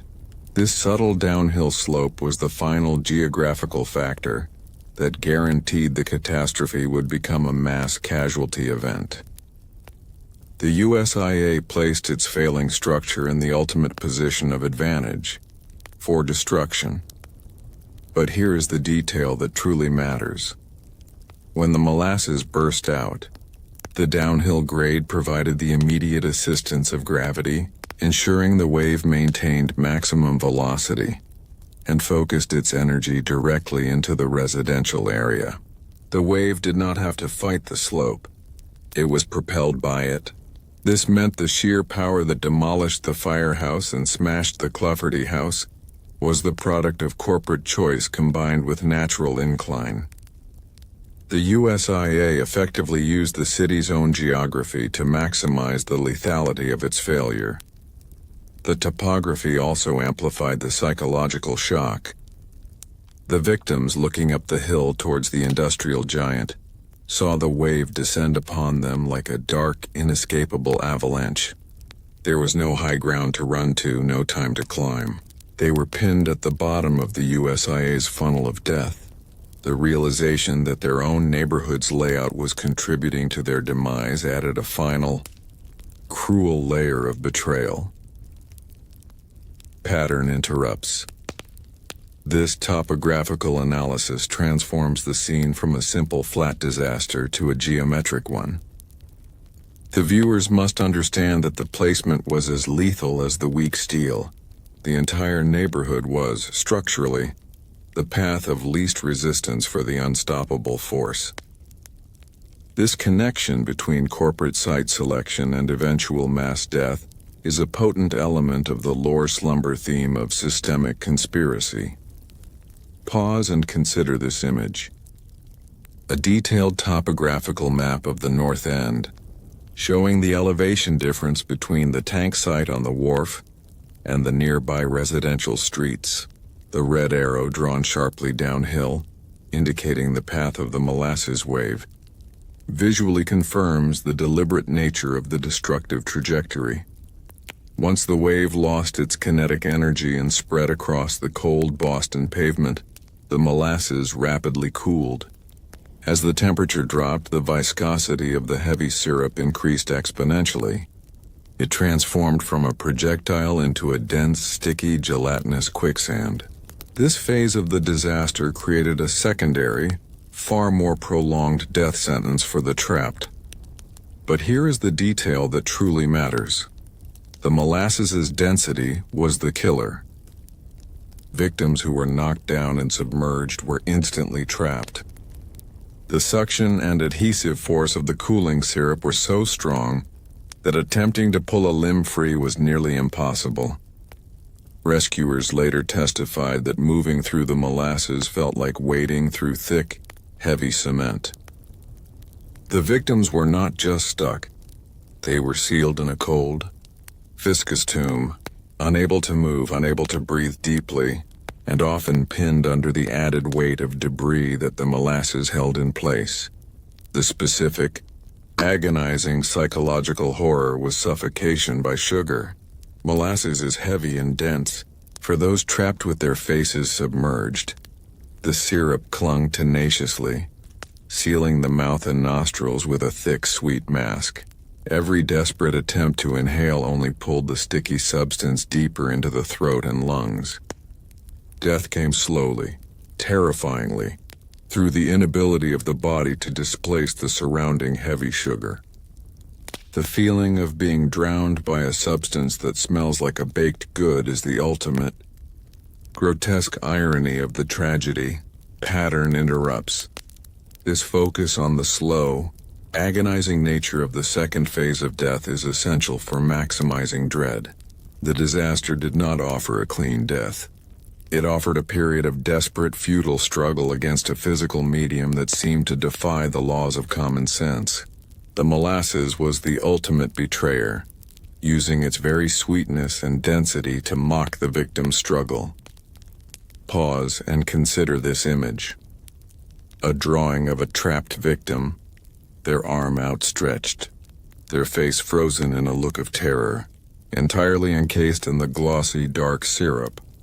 The extreme contrast between the human struggle and the physical immobility highlights the terrifying power of the viscosity's vengeance. The open loop here. The science of the molasses, its density and viscosity, made rescue impossible. How did the initial rescuers, the firefighters and police, react when they realized that the basic physical properties of the substance they were fighting were actively working against every single attempt to save a life? The immediate aftermath was the chilling confrontation between the unstoppable force, the physics and chemistry of the molasses, and the fragile, determined will of the human rescuers. This is the moment where the narrative transforms into a desperate, visceral struggle against the unique scientific reality of the disaster. The first responders, primarily the surviving men of Firehouse 31 and the local police, arrived to find a scene that defied every element of their training. They were prepared for fire, water, and collapsing structures, but not for a dense, cold, heavy syrup that behaved like liquid concrete. The unique physics of the molasses immediately paralyzed their efforts. But here is the detail that truly matters. The rescuers quickly realized that moving through the molasses required 4 to 5 times the energy required to move through water or mud.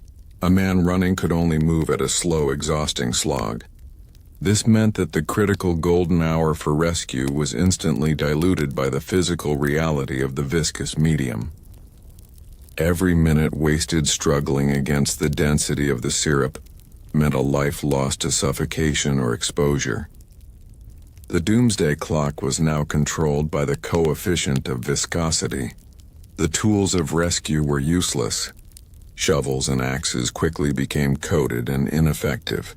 The molasses stuck to everything, increasing the weight of the rescuers' clothes and making every movement a grueling effort. When they finally reached a trapped victim, the adhesive quality of the syrup meant that pulling the person free was a Herculean task, often requiring several men pulling on a rope attached to the victim, only to have the body resist the pull with a sickening, sticky suction. The molasses was actively fighting the rescue effort. Pattern interrupts. This prolonged struggle highlights the true nature of the corporate crime. The USIA's cost-cutting created a structure that failed instantly, followed by a substance that defied rescue. The corporation had essentially engineered a mechanism for mass, guaranteed lethality. The heroes were slowed to a desperate crawl by the very properties of the sweet substance. Pause and consider this image. A historic photograph showing Navy sailors, accustomed to speed and efficiency, working in slow motion, coated head to toe in the dark syrup, struggling to free a single person. The image visually encapsulates the profound sense of helplessness and the frustration of being defeated by an inanimate, edible object. The psychological impact on the rescuers was immense. They were forced to watch people die slowly, knowing that their own physical limitations imposed by the molasses' viscosity were the final barrier to saving a life. This constant futile effort against an unstoppable sweet force created a deep-seated trauma that lingered for decades. The battle against the molasses was a battle against the physics of greed, and in those initial hours the physics were winning. The most chilling psychological element of this segment is the realization that the catastrophe was unfolding not in feet and minutes, but in millimeters and seconds. The fatal shipment of warm molasses, pumped in just days before, did more than just expand the contents. It changed the entire kinetic equation of the tank. The temperature gradient, the difference between the warm new syrup and the cold old syrup, created internal convection currents within the massive volume. These currents effectively mixed the contents and distributed the heat, rapidly accelerating the dormant yeast throughout the $2.3 million gallons. This turbocharged fermentation meant the rate of carbon dioxide production skyrocketed in the final 48 hours. This pressure, while small in isolation, was applied relentlessly across the 14,000 square feet of the tank's inner surface. It acted like a silent, invisible hydraulic jack, pushing on every single one of the thousands of weak, misaligned rivets. The tank, already yielding from the hydrostatic pressure, was receiving the final terminal push from the gas it was actively generating. The psychological terror is in the unseen precision of the failure. The human mind seeks a single dramatic cause like a bomb. The truth, however, was a tedious scientific progression. Molecules of carbon dioxide forming, increasing the pressure by microscopic amounts, until the total cumulative force exceeded the yield strength of the substandard steel. The USIA's crime was allowing this slow, natural process to take place inside a structure that had no safety valve, no pressure release, and no integrity. The internal chemistry was the unstoppable force. Pattern interrupts. The focus on the microscopic scale, the individual molecules of gas pushing the structure to failure, provides the necessary academic authority while intensifying the dread. The victims were killed by a molecular conspiracy, a chemical event orchestrated by corporate negligence. This transforms the molasses from a simple liquid into a highly specific, low-level explosive device. Pause and consider this image. A detailed forensic rendering of one of the misaligned rivet seams in the hours before the collapse. The image shows the microscopic stress fracture, a hairline crack being relentlessly pulled apart by the invisible gas and the crushing hydrostatic weight. This image is the final intimate view of the doomsday clock reaching midnight. The open loop here is the transition from pressure release to velocity. When the structure failed, how did the physical properties of the molasses, its extreme density and viscosity, ensure that the resulting wave was not just a flow, but a highly destructive high-speed kinetic weapon? The unstoppable force fueled by chemical pressure was transformed into an inescapable, devastating wave by the molasses' unique physical properties. The USIA's failure to understand the density of its product was the final engineering crime. Molasses, as previously established, is substantially heavier than water. This extra density meant that when the tank fractured, the momentum of the escaping liquid was exponentially greater than a water flood of similar volume. The molasses didn't just pour out. It was ejected as a dense horizontal column of mass retaining its shape and velocity. But here is the detail that truly matters. The energy released upon impact was the key killer. The 25-foot wave moving at 35 miles per hour did not merely cause water damage. It delivered blunt force trauma. The force was sufficient to tear the steel support girders of the elevated railway from their concrete foundations, a feat that requires hundreds of thousands of pounds of sheer lateral force. The molasses acted like a giant liquid punch, hitting everything in its path with the concentrated, unrelenting momentum of a massive, heavy battering ram. This kinetic avalanche explains the absurd destruction. Buildings were not just flooded. They were crushed, twisted, and thrown. Firehouse 31, a solid brick structure, was bodily lifted from its foundation and shoved into the street. The power defied the common sense of the time, making the USIA's bomb theory plausible simply because people couldn't conceive that a food product could wield such destructive force. The unstoppable force was the scientifically precise consequence of the USIA's decision to use light, cheap containment for a heavy, dense product. Pattern interrupts. The psychological horror is the inversion of the familiar. The wave's speed eliminated any chance of escape, but its density guaranteed immediate, spectacular destruction for anything it touched. The viewer must grasp that the molasses acted as a temporary solid, a heavy, viscous wall that obeyed only the laws of momentum, not flow. Pause and consider this image. A visualization comparing the impact force of a water wave versus a molasses wave of the same size and speed. The dramatic difference in the transfer of energy proves that the USIA was storing a substance that was, by its very nature, a highly efficient destructive agent when unleashed. The ultimate betrayal of the molasses flood was not the speed of the wave, but the slow, agonizing siege that followed. Once the kinetic energy dissipated, the molasses utilized its second, more insidious weapon, extreme viscosity and adhesive quality.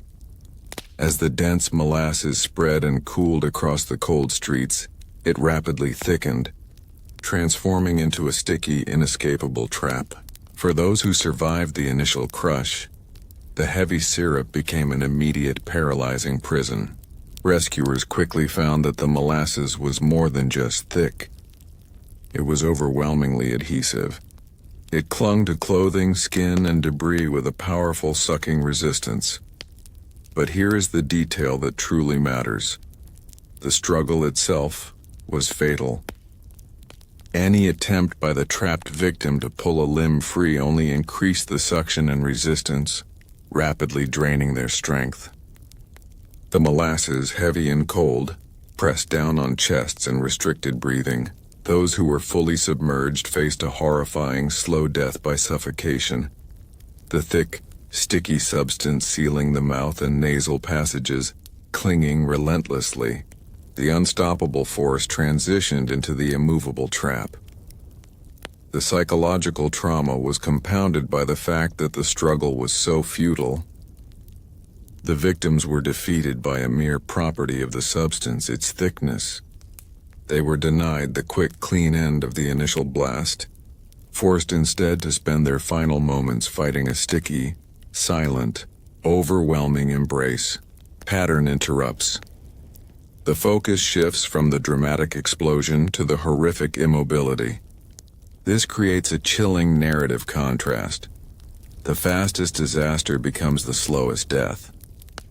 The molasses, a product of corporate indifference, enacted its punishment in a way that maximized both physical pain and psychological terror. Pause and consider this image. A victim's hand, frozen in an impossible position, encased in the hardened, glossy syrup. This image is the final, agonizing symbol of the struggle against the density of the product and the unforgiving laws of corporate cost-cutting. The most compelling dramatic tension in the Molasses Flood story is the immediate, brutal clash between the undeniable science of the catastrophe and the calculated lie of the corporation. The USIA understood that the public rarely accepts a tragedy caused by mundane corporate greed. They prefer a grand foreign conspiracy. Within hours of the explosion, the USIA's legal team, acting with preternatural speed, deployed their anti-sabotage narrative. They correctly identified the boom as the weak point of the evidence. leveraging the public's anxiety about German anarchists to claim a planted explosive caused the rupture. This was their desperate attempt to re-establish the illusion of the innocent era. But here is the detail that truly matters. The USIA's lie was necessary because the truth was a direct confession of guilt. The company's decision to pursue the conspiracy theory proved that they were fully aware that the brittle fracture and the missing water test were indefensible in court. The chemical reality of the carbon dioxide buildup and the physical reality of the thin steel were too clear, too easily proven by forensic analysis. By pushing the bomb theory, the USIA forced the initial investigation to chase a phantom enemy, giving them critical time to organize their defense and potentially destroy internal documents that would confirm their gross negligence. The psychological warfare was waged in the papers and in the streets. The USIA hired agents to spread the rumor, sowing seeds of doubt and forcing the victims to question their own memories of the groaning tank and the leaking seams. They turned the victims into political dissidents, suggesting that any claim of structural failure was a plot to undermine the American industrial effort. This deliberate gaslighting of the community was the final profound act of corporate betrayal. Pattern interrupts. The confrontation between science and conspiracy is the core psychological hook for the American viewer. The audience must see the sheer audacity of the corporate lie, an attempt to use the nation's political fears to cover up a crime against physics. The unstoppable force was not the molasses. It was the unyielding truth of the scientific data that the USIA desperately tried to bury. Pause and consider this image. A split narrative. On one side, Professor Swain and his team meticulously examining the chemical composition of the brittle steel. On the other, a USIA lawyer instructing a paid operative on which newspaper to leak the anarchist rumor to next. This visual juxtaposition captures the two parallel narratives, the cold hard truth and the manufactured desperate lie. The open loop here. The USIA believed its lie was unstoppable, but the victims found an advocate who could weaponize the very science the corporation tried to ignore. The story must transition to the meticulous legal counterattack that finally proved that the doomsday clock was set and wound by corporate, as the Great Molasses Flood was a crime, committed by a corporation, but it was enabled by a government betrayal. The tank stood in the North End not just because the USIA was greedy, but because the city of Boston, the very body chartered to protect its citizens, created the perfect regulatory vacuum for negligence to thrive. The fatal flaw was not just in the steel, it was in the political structure. In 1915, when the USIA hastily erected the colossal tank, Boston's building codes were dangerously archaic. They were designed for brick and timber structures, not for massive high-pressure industrial vessels holding thousands of tons of volatile, dense fluid. The most damning indictment of the city was the absence of mandatory engineering oversight. There was no legal requirement for a qualified, independent, state-licensed professional engineer to sign off on the plans, inspect the metallurgy, or certify the safety factor of a tank of that scale. But here's the detail that truly matters. The city allowed the USIA to essentially self-certify its own homework. The company simply filed a perfunctory notice, and without any rigorous inspection of the blueprints or the material quality, the city accepted the declaration of safety. This act of bureaucratic surrender was a monumental failure of the municipal imagination.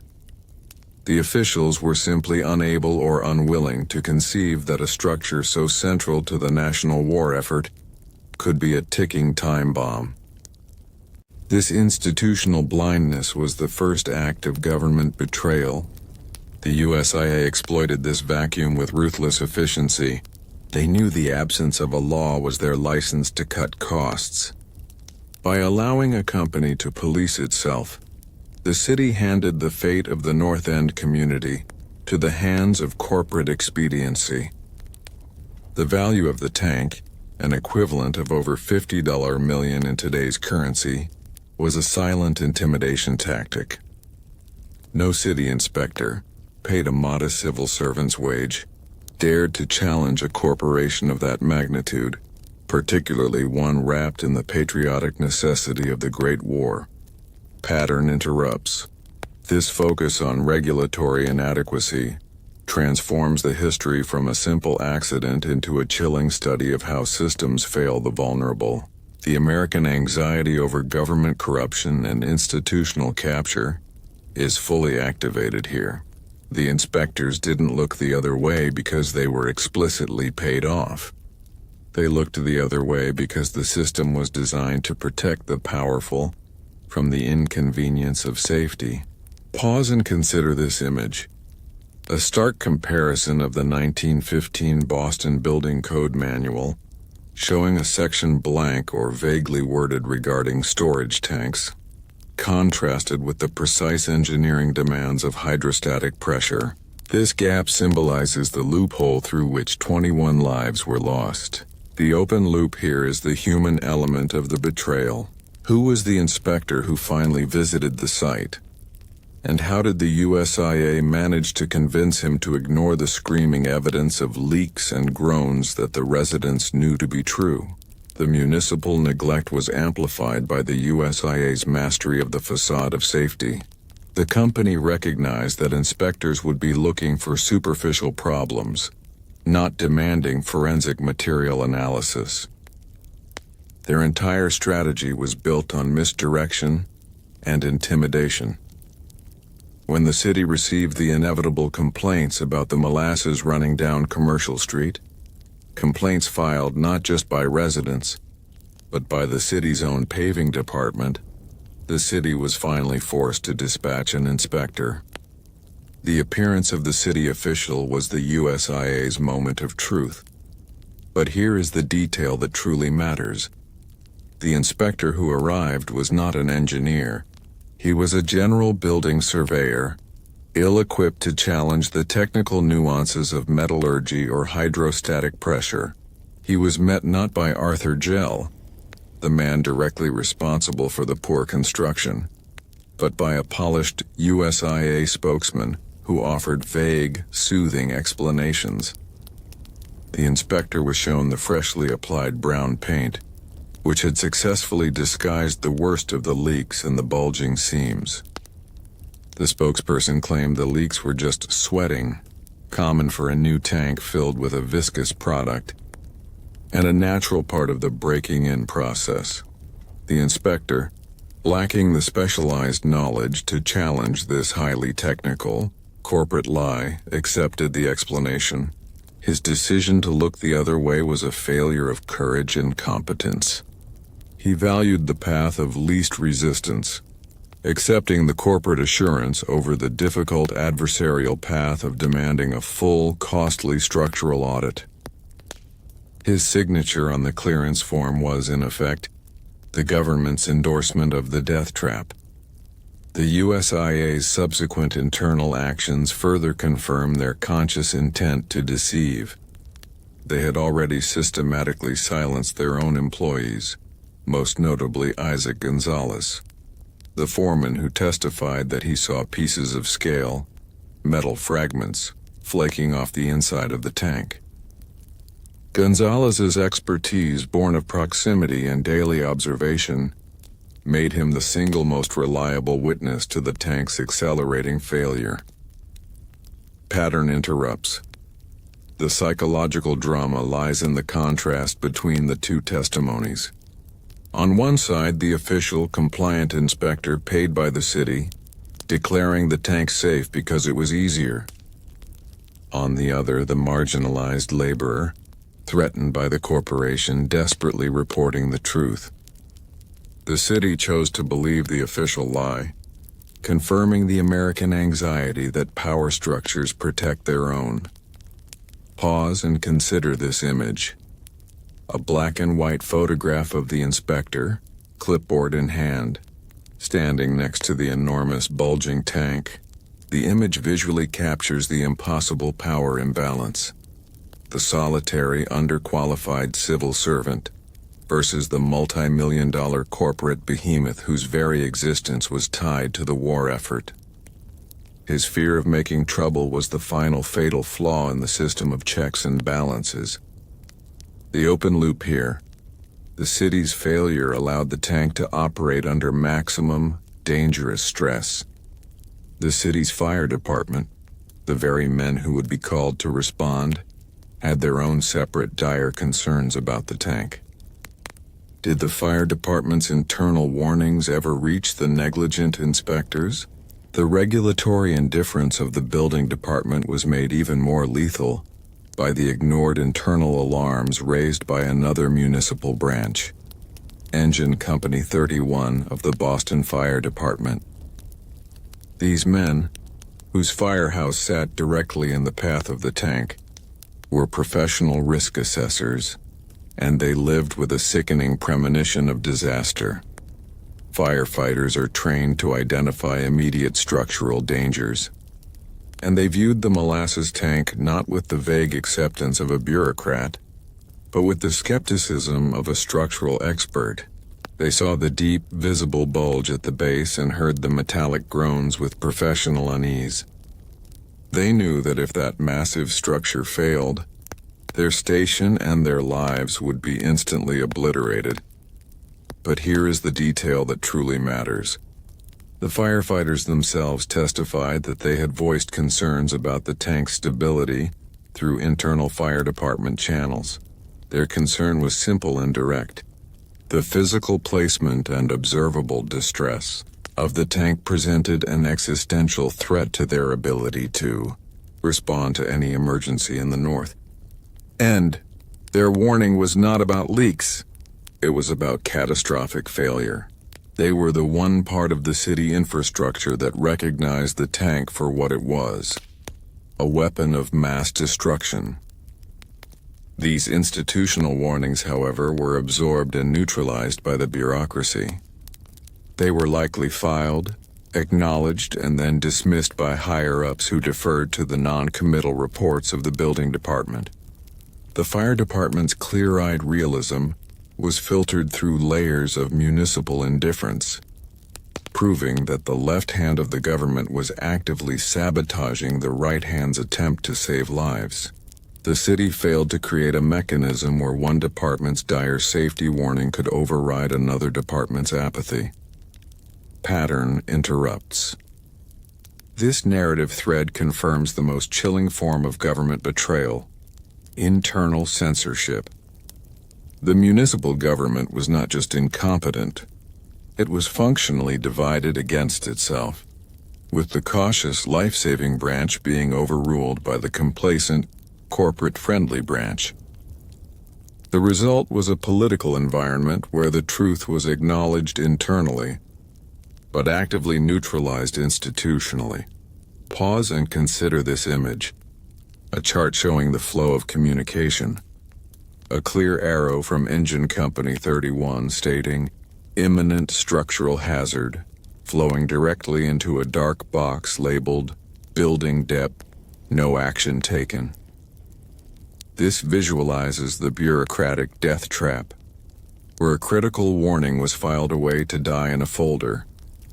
The USIA built the tank using blueprints that were either non-existent or drawn up by unqualified personnel, like Arthur Jell.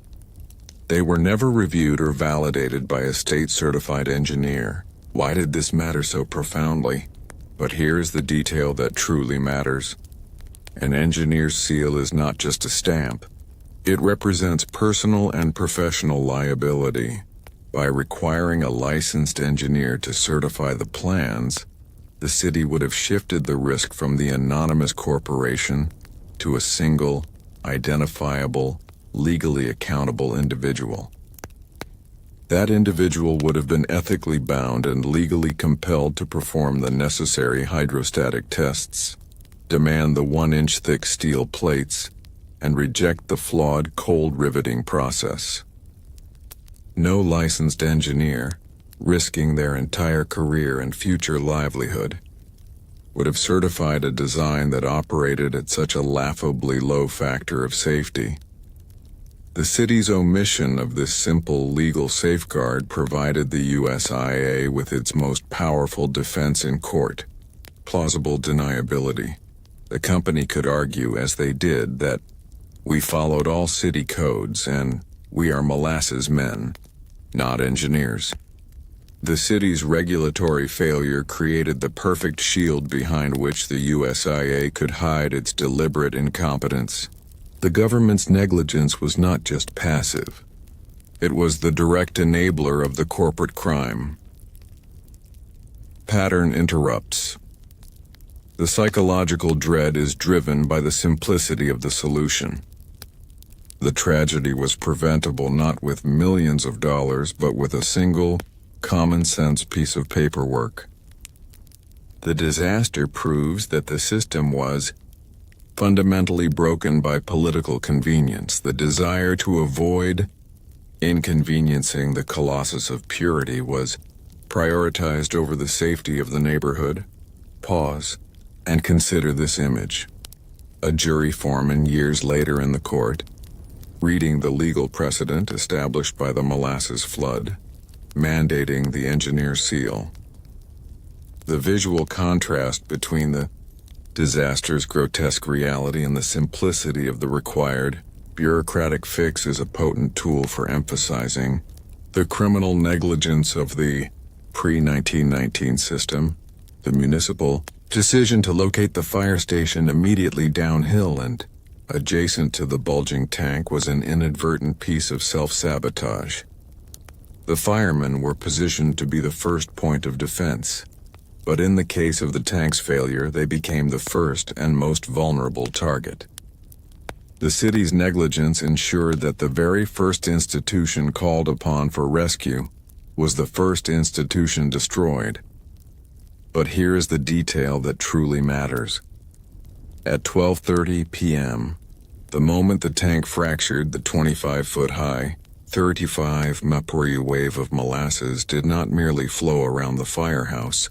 It hit it with such concentrated force that the entire structure was lifted clean off its granite foundation, twisted, and reduced to a pile of brick and timber wreckage. Several firefighters enjoying their lunch were killed instantly. Their quick reaction was useless. The speed and density of the molasses gave them no time to sound the alarm or even comprehend the nature of the attack. The psychological impact of this event was total institutional paralysis. The disaster had successfully blinded the city's immediate response mechanism. The first few critical minutes, the window during which many lives might have been saved, were lost because the first responders were buried under their own headquarters, trapped and drowned in the sweet viscous syrup.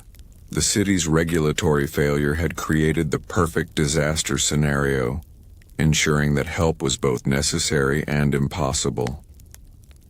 Pattern interrupts. The narrative pivots on this horrifying irony.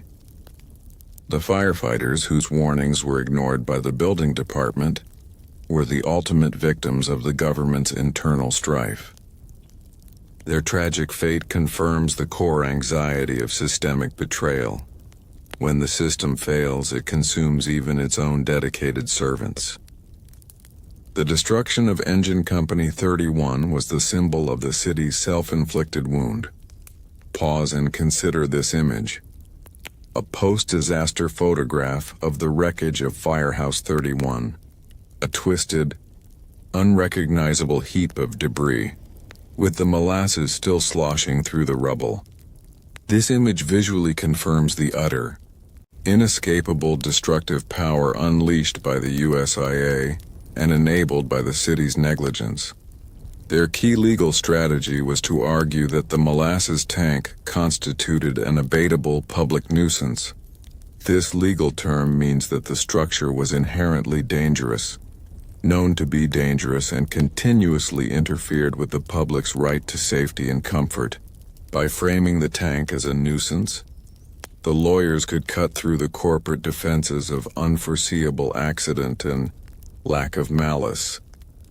The mere existence of the failing tank, regardless of intent, was the crime.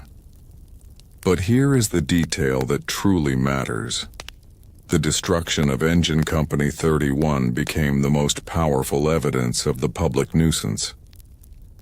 The victims' team argued that the USIA's negligence didn't just injure a few private citizens, it actively and violently disabled a vital municipal service.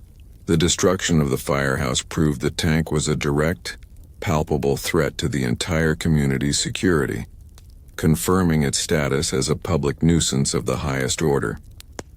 This argument directly used the city's own institutional failure against the USIA. The court, through the findings of Auditor Hugh Ogden, effectively agreed.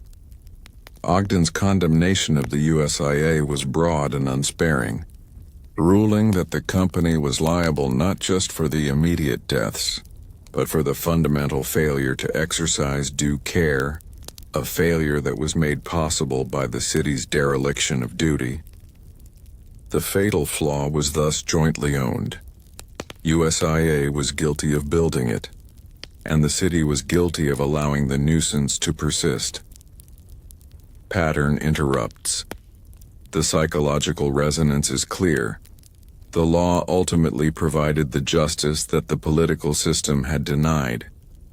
The 6-year struggle affirmed that in the American system, there is a legal mechanism to counter the corrosive effects of corporate and governmental betrayal. The trial was the definitive public cleansing of the institutionalized indifference that characterized the innocent era. Pause and consider this image. A historic news clipping detailing Auditor Ogden's finding that the tank was a menace to the community. The strong language of the legal condemnation serves as the final, powerful piece of evidence, validating the years of ignored warnings and the tragic fate of Engine Company 31. The court victory, while providing compensation, could not erase the memory of the willful blindness of the authorities. For the survivors, the knowledge that the disaster was entirely preventable and that the city had the power to stop it, but chose apathy, became a source of profound, lingering psychological trauma. This was a trauma rooted not in the suddenness of the event, but in the prolonged, cold indifference that preceded it. But here's the detail that truly matters. The tragedy created a deep community-wide sense of historical paranoia. The North End residents, primarily immigrants, had their initial fears about unchecked corporate power, and uncaring government officials brutally confirmed. Their lived experience taught them a terrifying lesson. In the American system, the words of a wealthy corporation carry more weight than the life and death warnings of the working class. This erosion of trust became a permanent psychological legacy, fueling the very anxieties about conspiracy and corruption that resonate so deeply with the modern American viewer. The victim's struggle was transformed into a foundational case study of institutional betrayal. The physical cleanup itself became a metaphor for the government's attempt to simply pave over the truth. The molasses had saturated the soil and permeated the sewer systems.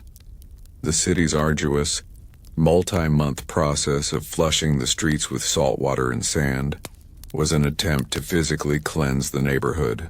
Yet, the persistent, sickeningly sweet scent that lingered for decades proved that the contamination was too deep, too pervasive. The smell was the permanent atmospheric reminder of the Unlearned Lesson. The scent of the $50 million tank's fatal flaw that the inspectors failed to see. Pattern interrupts. The psychological focus shifts from the victims to the legacy of doubt. The system that created the disaster, the lack of the engineer's seal, the lack of municipal courage, did not disappear overnight. The tragedy forced change, but the wound remained.